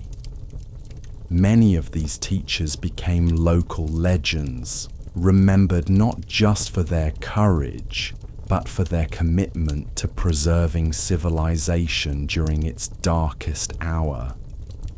The seasonal rhythms of survival. The agricultural calendar became the fundamental organizing principle of village life during the war. But it was a calendar modified by the brutal realities of conflict. Each season brought its own challenges and opportunities, requiring adaptations that drew on centuries of peasant wisdom while responding to unprecedented circumstances. Spring brought hope, but also vulnerability. The melting snow revealed the damage of winter, dead livestock, damaged buildings, depleted food stores. But it also meant the possibility of planting and the return of wild foods. Elena Pavlovna Komisarova from the village of Dubrovka remembered the spring of 1943. We had survived the winter on bark bread and thin soup. When the first dandelions appeared, we fell on them like starving animals. My children's stomachs were so weak that they couldn't digest the green food at first. But gradually, week by week, we grew stronger. Spring planting required careful calculation of risk and resources. Seeds were precious, and the decision of what to plant where could mean the difference between survival and starvation.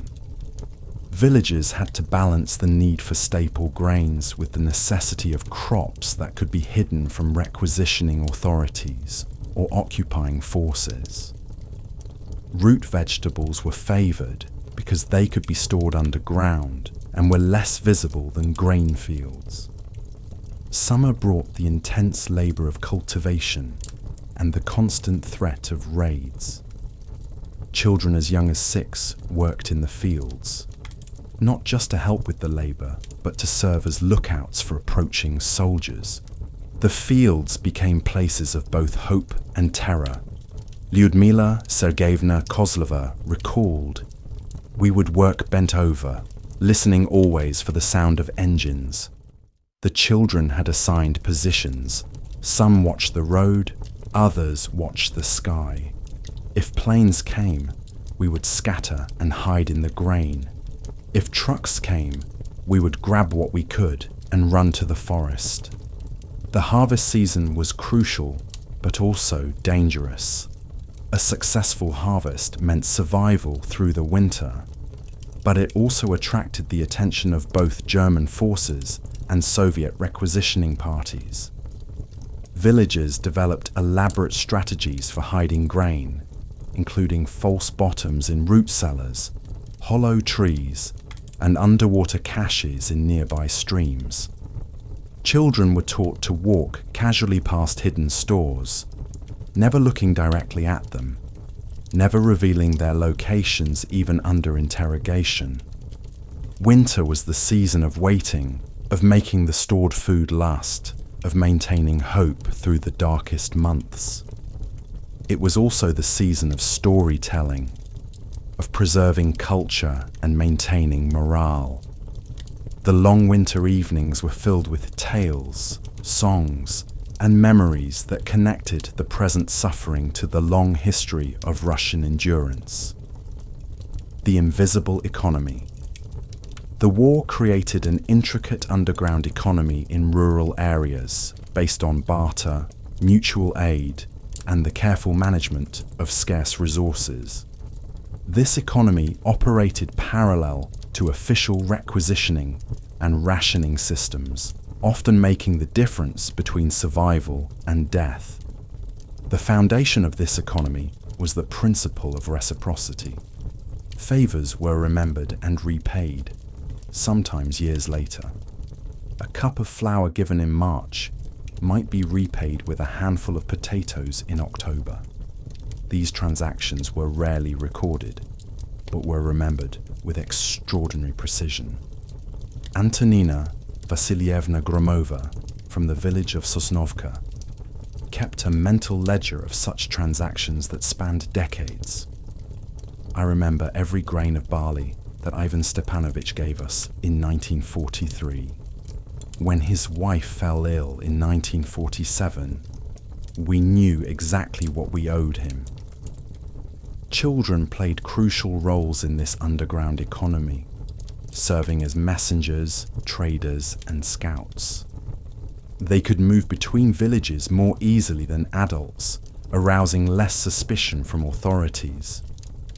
Young Vasily Mikhailovich Sokolov became a skilled trader at age 10, exchanging his village's excess potatoes for salt from settlements near the coast. I had routes through the forest that only I knew, he remembered. I could carry 50 pounds of potatoes on my back and return with salt, needles, and sometimes even real sugar. The barter system required sophisticated knowledge of relative values and seasonal fluctuations. Salt, always precious, became incredibly valuable during the war. Matches were worth their weight in grain. Needles and thread were treasured beyond measure. Metal objects of any kind could be traded for substantial quantities of food. Children learned to evaluate these complex relationships, developing economic intuition that served them throughout their lives. Some villages developed specialized roles in the regional economy. A village with a surviving mill might become a center for processing grain. A settlement with beehives might trade honey for other necessities. Villages with skilled craftsmen, blacksmiths, carpenters, or weavers could exchange manufactured goods for food. These specializations created networks of interdependence that strengthened the entire region's capacity for survival. The keepers of faith religion played a complex role in village survival during the war. While the Soviet state had suppressed organized religion, the extreme circumstances of wartime led to a revival of faith that was both personal and communal. This religious revival was often led by elderly women who had preserved Orthodox traditions despite decades of persecution. Marfa Tikhonovna Lebedeva, known as Baba Marfa, was the unofficial spiritual leader of her village near Tula. She had secretly maintained Orthodox practices throughout the Soviet period, and during the war, villagers increasingly turned to her for spiritual guidance. People needed to believe that suffering had meaning, she explained to her great-granddaughter years later. I couldn't offer them food or safety, but I could offer them hope that God saw their struggles. Prayer services were held in secret, often in the forest or in hidden rooms. These services combined traditional Orthodox liturgy with desperate pleas for survival. Children learned prayers alongside survival skills, understanding both as necessary for endurance. Young Mikhail Ivanovich Petrov recalled, Baba Marfa taught us that God helped those who help themselves. We prayed for our daily bread, but we also worked in the fields. We prayed for protection, but we also kept watch for enemies. The religious revival also provided a framework for understanding and processing the immense suffering around them. The Orthodox tradition of suffering as a path to spiritual growth gave meaning to their hardships. The concept of communal responsibility, deeply embedded in Orthodox teaching, reinforced the mutual aid systems that kept villages alive. Death rituals became particularly important during the war. With so many deaths and so few resources, traditional funeral practices had to be modified, but the spiritual essence was preserved. Bodies were often buried in unmarked graves or mass graves, but Baba Marfa ensured that each death was acknowledged with prayer and that the deceased were remembered by name. Every soul matters to God, she insisted. Even if we cannot give them proper coffins, we can give them proper prayers. The language of survival. The war created a unique vocabulary that reflected the harsh realities of village life. Children learned words that had no peacetime equivalents, developing a linguistic precision about survival that would mark their speech for life. This specialized vocabulary became a form of code that identified members of the war generation. Dochliak referred to someone who was dying of starvation, but the term carried specific connotations about the stage of starvation and the likelihood of recovery. Travnik meant someone who survived primarily on grass and wild plants, but it also implied a certain expertise in foraging. Pokozdenie described a dangerous expedition to gather food or supplies, but it conveyed the careful planning and courage required for such missions. Children developed an extraordinary vocabulary for describing hunger. They had words for different types of hunger: the sharp pain of an empty stomach, the weakness of prolonged malnutrition, the dangerous stupor of near starvation. They could describe the texture and taste of various survival foods with the precision of wine connoisseurs. They knew dozens of words for different types of edible plants, each with specific information about preparation, nutrition, and potential dangers. The language of weather and seasons became crucial for survival. Children learned to read subtle signs that indicated changes in weather patterns, the likelihood of raids, or the approach of supply convoys. They developed a complex vocabulary for describing different types of cold, different qualities of snow, different characteristics of wind, all information that could be vital for survival. This specialized vocabulary also served as a form of protection. Adults could communicate about dangerous topics in the presence of children or strangers without being understood. References to visiting the forest might mean hiding from a search party. Checking the garden might mean retrieving hidden supplies. This coded language created a sense of community among survivors, while providing security from those who might betray them. The healing arts medical care during the war relied heavily on traditional folk remedies, administered primarily by village women who had learned healing arts from their mothers and grandmothers. These women became the primary medical providers for their communities, treating everything from minor injuries to serious diseases with limited resources and extraordinary skill. Pelageya Sergeyevna Mikhailova was known throughout her region as a skilled healer. She had learned herbal medicine from her grandmother and expanded her knowledge through careful observation and experimentation during the war years. "I had no choice but to learn," she explained. "People were dying of diseases that doctors in the city could have cured easily, but we had no doctors, no medicines, no hospitals. I had to become the doctor." Her treatments combined traditional Russian folk medicine with practical innovations born of necessity. She used willow bark tea for fever and pain, pine needle tea for scurvy, and plantain leaves for wound healing. She developed techniques for setting broken bones using wooden splints and cloth bandages. She learned to deliver babies under conditions that would have challenged experienced physicians. Children were trained as assistants in these healing practices, learning to identify medicinal plants, to prepare remedies, and to assist in treatments.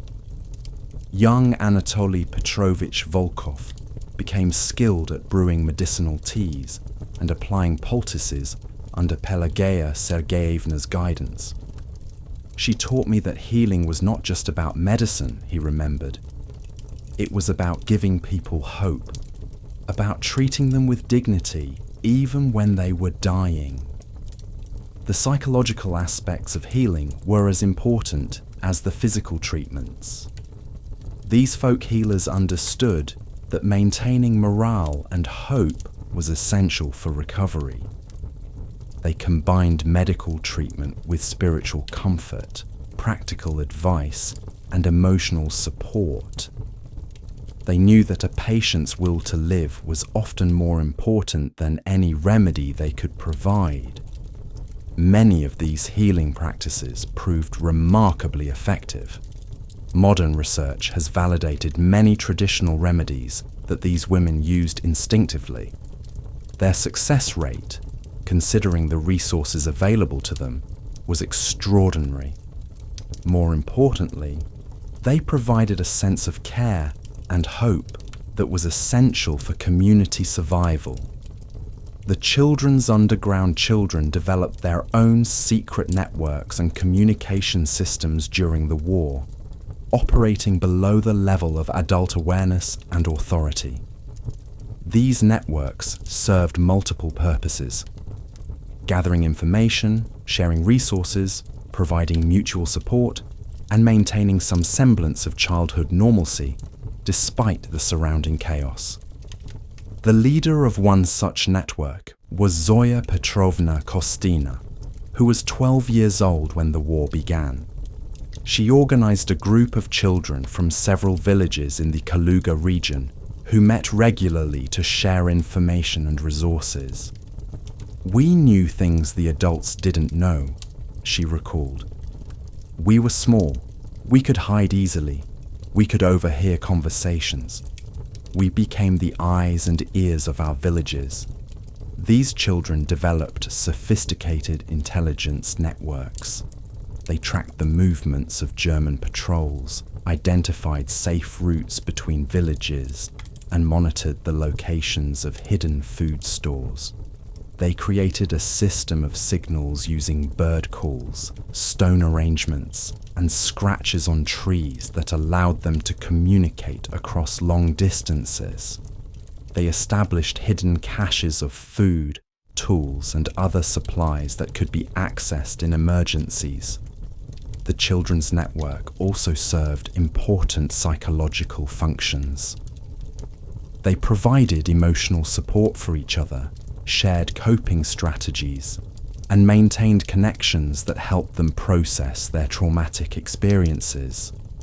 They created games and rituals that helped them deal with fear, grief, and uncertainty. They developed their own forms of ceremony and celebration that marked important events and maintained group cohesion. Some children in these networks developed remarkable skills in deception and misdirection. They learned to lie convincingly to adults to hide their true emotions and to present false information when necessary. These skills were essential for survival, but they also created psychological patterns that affected their relationships throughout their lives. The children's networks often operated more efficiently than adult organizations. They were less constrained by political considerations, less afraid of taking risks, and more willing to share resources. They developed innovative solutions to problems that adults had given up on. In many cases, these children provided crucial support that enabled their communities to survive. The art of concealment. Survival during the war required mastery of concealment, hiding food, hiding people, hiding evidence of resistance activities. Villages developed elaborate systems of concealment that drew on centuries of peasant ingenuity while responding to the specific challenges of wartime. The most crucial concealment involved food storage. Villages created networks of hidden caches that could preserve grain, vegetables, and other supplies through the winter and protect them from requisitioning parties. These hiding places were marvels of engineering and camouflage. Root cellars were expanded into elaborate underground complexes with multiple chambers and concealed entrances. Hollow trees were fitted with waterproof containers. Underwater caches were created in streams and ponds, weighted down with stones and marked with subtle indicators. Children were taught the locations of these hiding places through careful oral instruction and practical demonstration. They learned to walk casually past hidden stores, never looking directly at them, never revealing their locations even under interrogation. They developed the ability to maintain poker faces while sitting directly above hidden food supplies. The concealment of people was equally important. Villages created hiding places for refugees, deserters, and Jews fleeing persecution. These hiding places had to be completely invisible to casual observation while remaining accessible to those who knew their secrets. Barns were constructed with false walls. Houses were built with hidden rooms, and forest shelters were camouflaged to blend invisibly with the natural environment. The psychological discipline required for effective concealment was enormous. Children had to learn to control their expressions, their body language, and their involuntary reactions. They had to maintain normal behavior while sitting on crucial secrets. They had to resist the natural impulse to look at or talk about hidden things. This psychological training created a generation that was remarkably skilled at emotional control and deception. The concealment systems also required collective discipline. Every member of the village had to maintain the secrets, even under extreme pressure. Children learned that revealing hiding places could mean death, not just for themselves, but for their entire communities. This shared responsibility created strong bonds of trust and mutual dependence. The wisdom of scarcity. The war taught children and adults alike to extract maximum value from minimal resources. This wisdom of scarcity became a defining characteristic of the war generation, influencing their attitudes toward consumption, waste, and material possessions for the rest of their lives. Every scrap of material had potential value. Cloth was unraveled and rewoven. Metal was melted down and reformed. Paper was used until it fell apart and then used again. Children learned to see potential in things that others might discard. Empty cans became cooking pots. Old clothing became insulation. Broken tools became raw materials for new tools.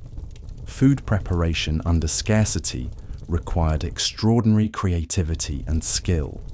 Cooks learned to create filling meals from ingredients that would normally be considered inedible. Potato peels were dried and ground into flour. Bones were boiled repeatedly to extract every bit of nutrition. Bread was made from mixtures of grain, bark, and sawdust that required careful balancing to remain edible. The psychology of scarcity created behaviors that persisted long after the war ended. War survivors continued to save string, paper, and containers decades after they were no longer needed. They continued to eat everything on their plates, to repair things that others might replace, to find uses for things that others might discard. These behaviors, while sometimes excessive in peacetime, represented a form of practical wisdom that had enabled survival during the most difficult period in their lives. Children who learned the wisdom of scarcity often became remarkably skilled at innovation and problem solving. They developed the ability to see possibilities where others saw limitations. They learned to work with available resources rather than wishing for resources they didn't have. They developed a practical creativity that served them throughout their lives. The bonds of shared suffering. The extreme circumstances of wartime created bonds between people that transcended normal social boundaries. These bonds, forged in shared suffering and mutual dependence, often lasted for entire lifetimes and created extended networks of loyalty and support. Families that had shared food during the hungry times remained connected for decades afterward. Children who had worked together in the fields maintained friendships that endured throughout their lives.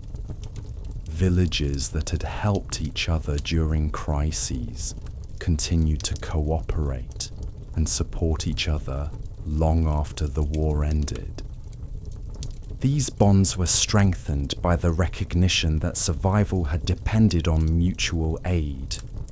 People understood that they owed their lives to the generosity and courage of others.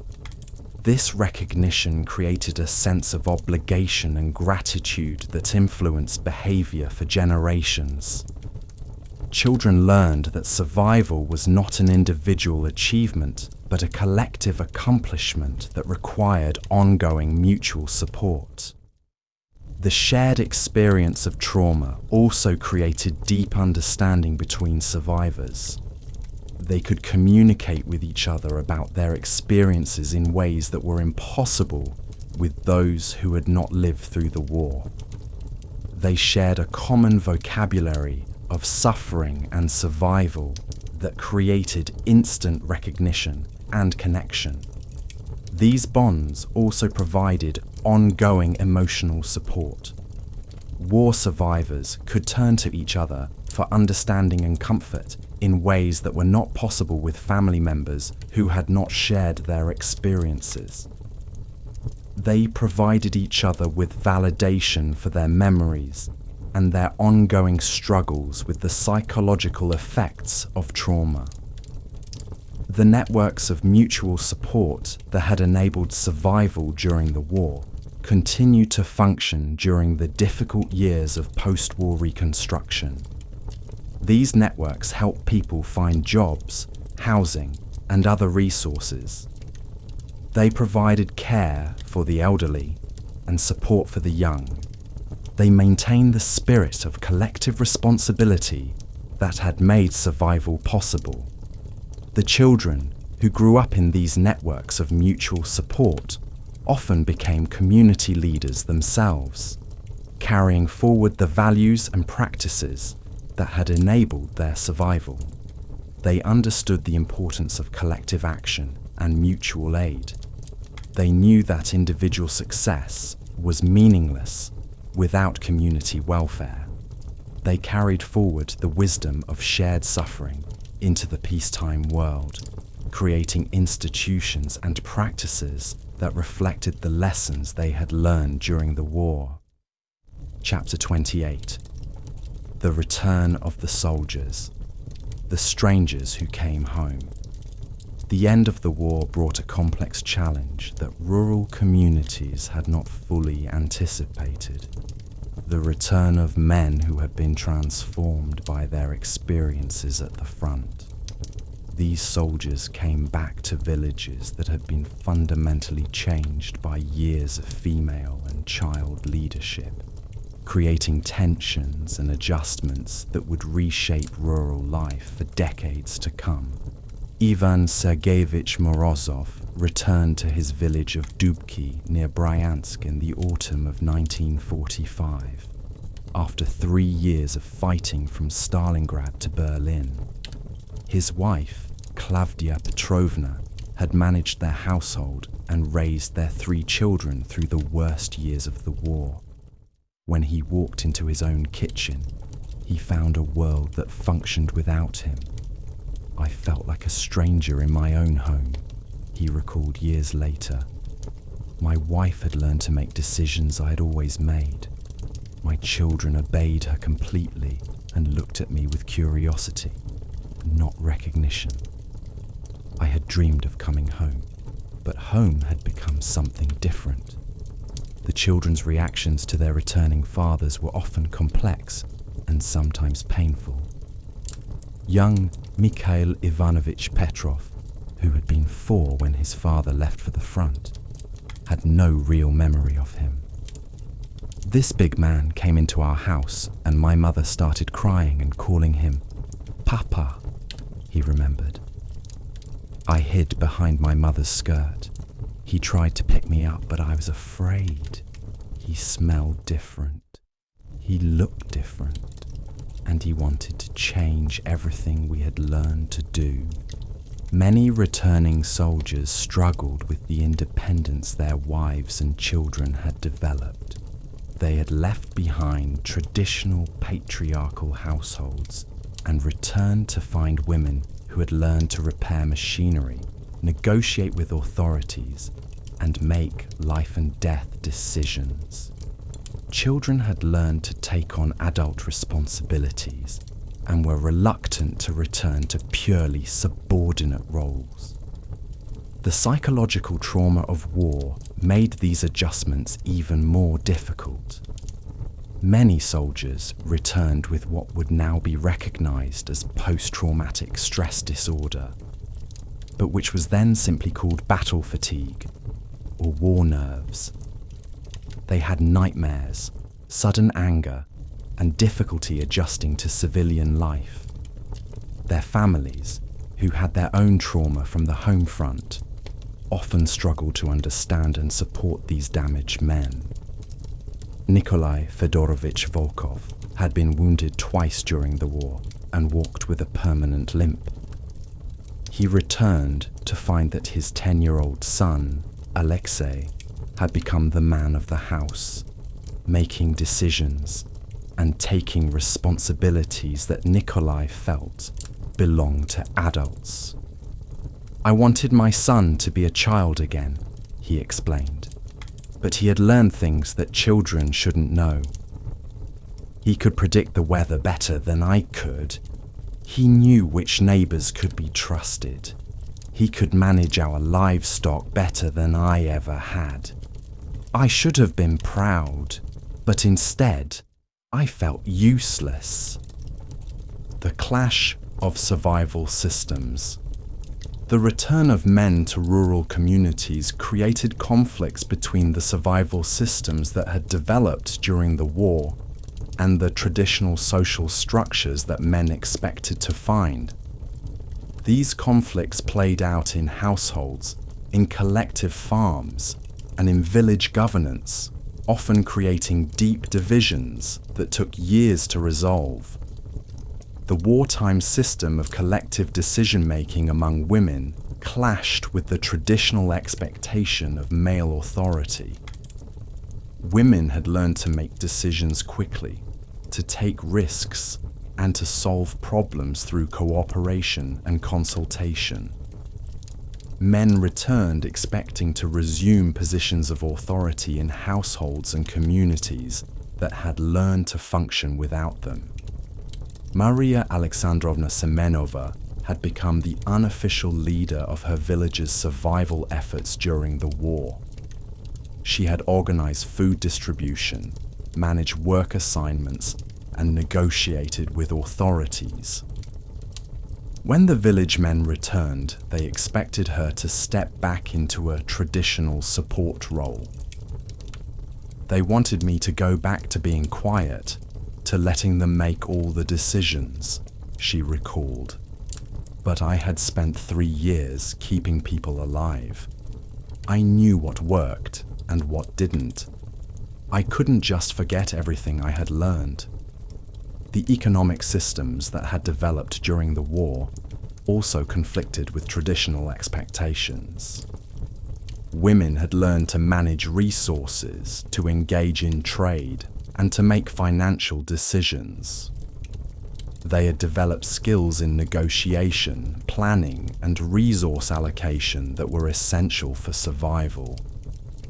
Men often felt threatened by these new competencies and struggled to find their place in households that had learned to function without male economic leadership. Children found themselves caught between these competing systems.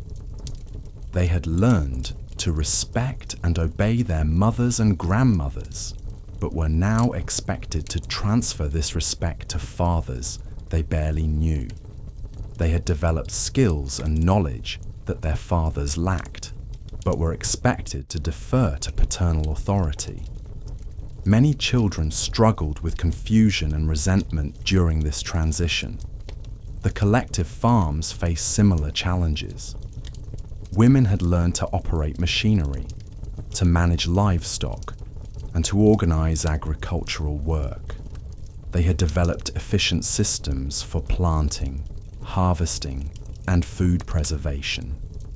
When men returned, they often insisted on resuming traditional roles, even when they lacked the skills and knowledge that women had developed during the war. The children's resistance. Many children who had assumed adult responsibilities during the war were reluctant to return to traditional childhood roles. They had learned to make important decisions, to take on significant responsibilities, and to contribute meaningfully to their family's survival.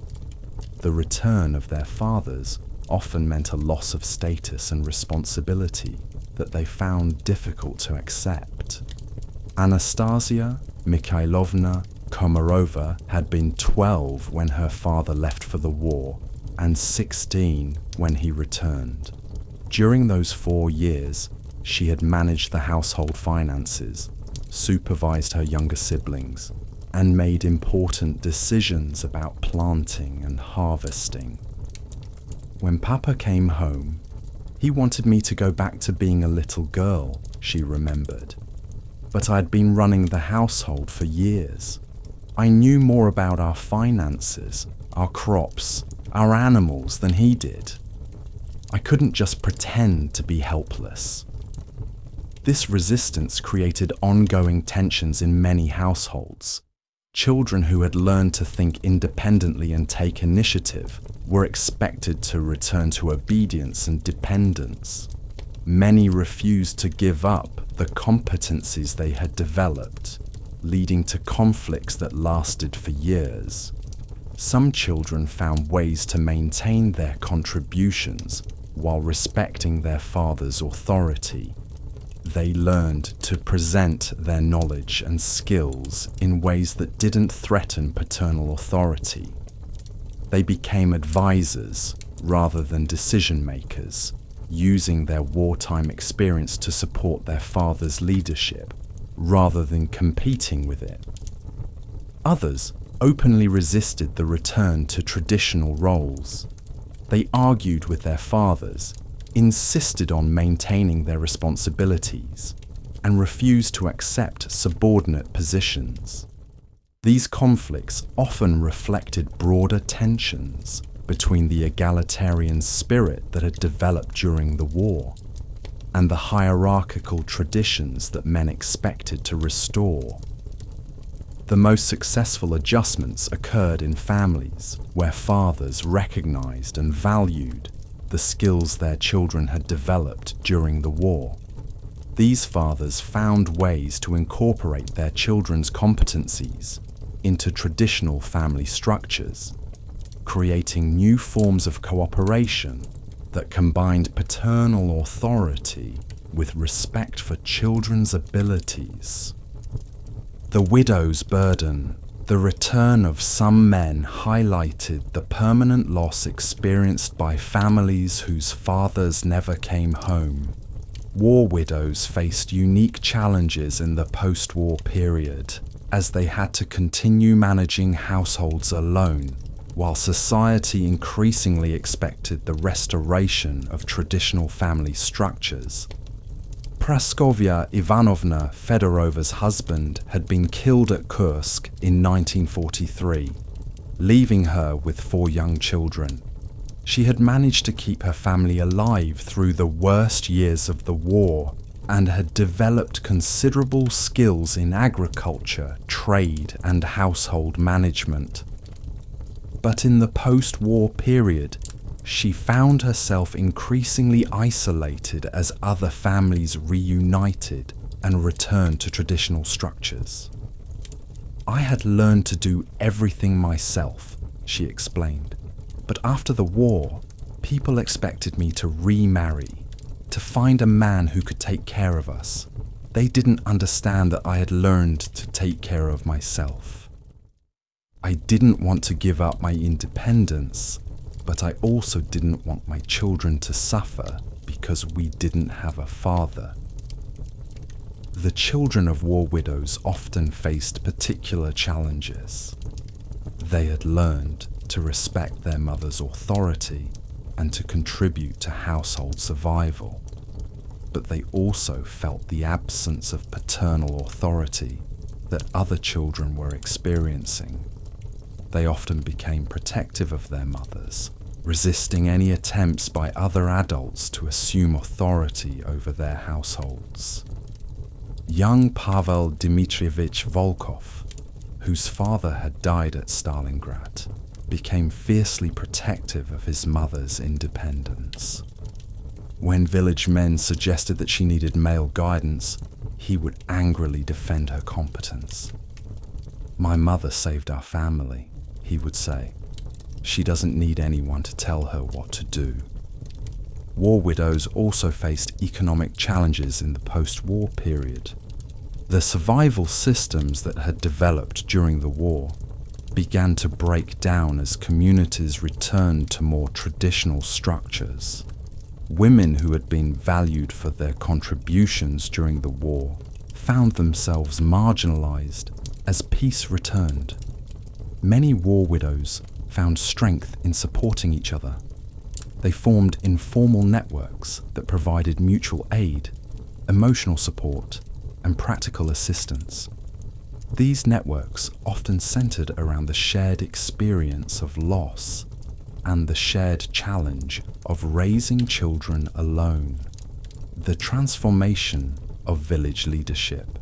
The war had created new forms of leadership in rural communities, often centered around women who had demonstrated exceptional competence during the crisis. The return of men created complex negotiations about who would lead these communities in the post-war period. Ekaterina Sergeyevna Lebedeva had emerged as the leader of her village during the war, organizing survival efforts and representing the community in negotiations with authorities. She had proven herself capable of making difficult decisions under extreme pressure and had earned the respect of all the villagers. When the men returned, they expected traditional male leadership to resume, but the community had learned to trust her judgment. The men wanted to take back control, she recalled, but the women knew what I had done for the village. The children remembered how I had kept them alive. People weren't willing to just forget what had happened during the war. The resolution of these leadership conflicts varied from village to village.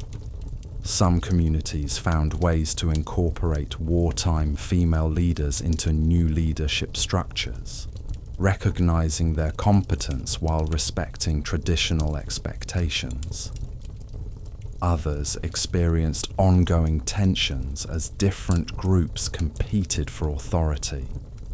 The most successful transitions occurred in communities where returning men recognized and valued the leadership skills that women had developed during the war. These men found ways to share authority rather than simply resuming traditional roles. They created new forms of cooperative leadership that combined male and female competencies. Children played important roles in these leadership transitions. They often served as bridges between the wartime leadership they had learned to respect and the returning fathers they were expected to obey.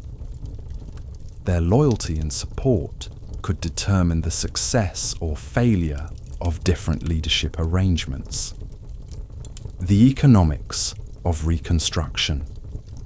The post-war period required communities to transition from survival economies to Reconstruction economies, a process that revealed both the strengths and limitations of the survival systems that had developed during the war. This transition created new challenges that required different skills and approaches. The wartime emphasis on immediate survival had to be balanced with longer-term planning for reconstruction. Communities needed to rebuild infrastructure, re-establish agricultural systems, and create sustainable economic foundations for the future. This required different skills than those that had enabled survival during the war. Alexei Petrovich Smirnov had learned to manage scarce resources during the war, developing remarkable skills in rationing, conservation, and improvisation. But the post-war period required him to think about investment, growth, and development, concepts that were difficult to apply after years of focusing purely on survival. During the war, success meant having enough food for tomorrow, he explained. After the war, we had to think about having enough seed for next year's planting, enough materials to repair buildings, enough tools to expand production. It was a completely different way of thinking. The collective farms faced particular challenges in this transition.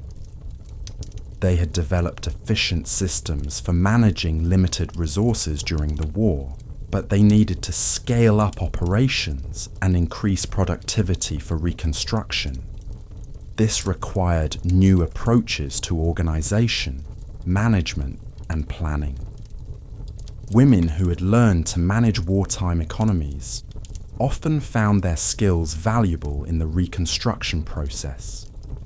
They understood resource management, waste reduction, and efficient production.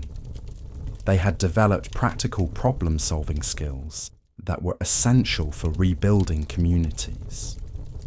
Children who had learned economic principles during the war often adapted well to the Reconstruction economy. They understood the value of resources, the importance of planning, and the need for hard work. They had developed work habits and economic intuition that served them well in the post-war period. The persistence of wartime values.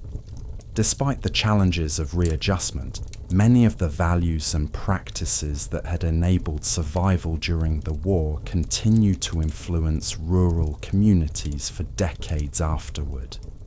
These values became a permanent part of the cultural landscape, shaping behavior and attitudes long after the immediate crisis had passed.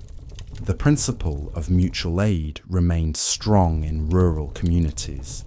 People continued to share resources, to support each other during difficulties, and to prioritize collective welfare over individual gain.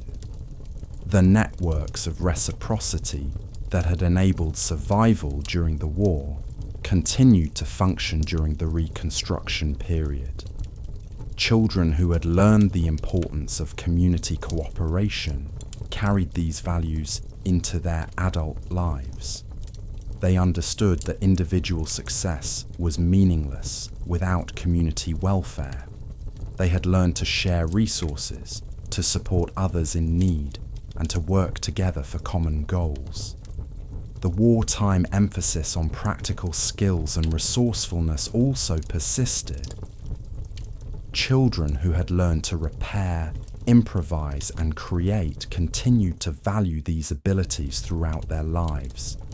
They became skilled craftsmen, innovative farmers, and resourceful problem solvers. The experience of extreme scarcity had taught people to value basic necessities and to avoid waste. These attitudes persisted long after scarcity was no longer a daily reality.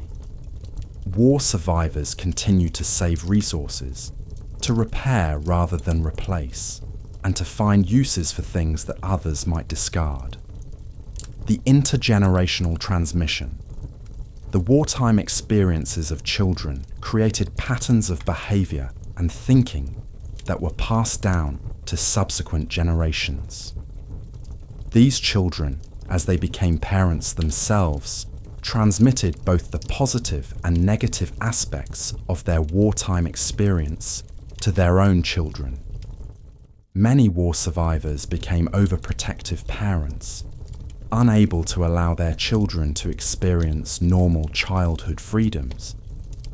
They had seen too much danger and loss to feel comfortable with ordinary childhood risks. This overprotection often created tensions with children who had not experienced the war and could not understand their parents' fears. At the same time, war survivors often transmitted valuable skills and knowledge to their children. They taught practical abilities, problem-solving strategies, and survival techniques that proved useful throughout their children's lives. They emphasized the importance of hard work, resourcefulness, and community cooperation. The values of mutual aid and collective responsibility were particularly important in this intergenerational transmission. Children learned from their parents that individual success was meaningless without community welfare, that resources should be shared, and that everyone had a responsibility to help others in need.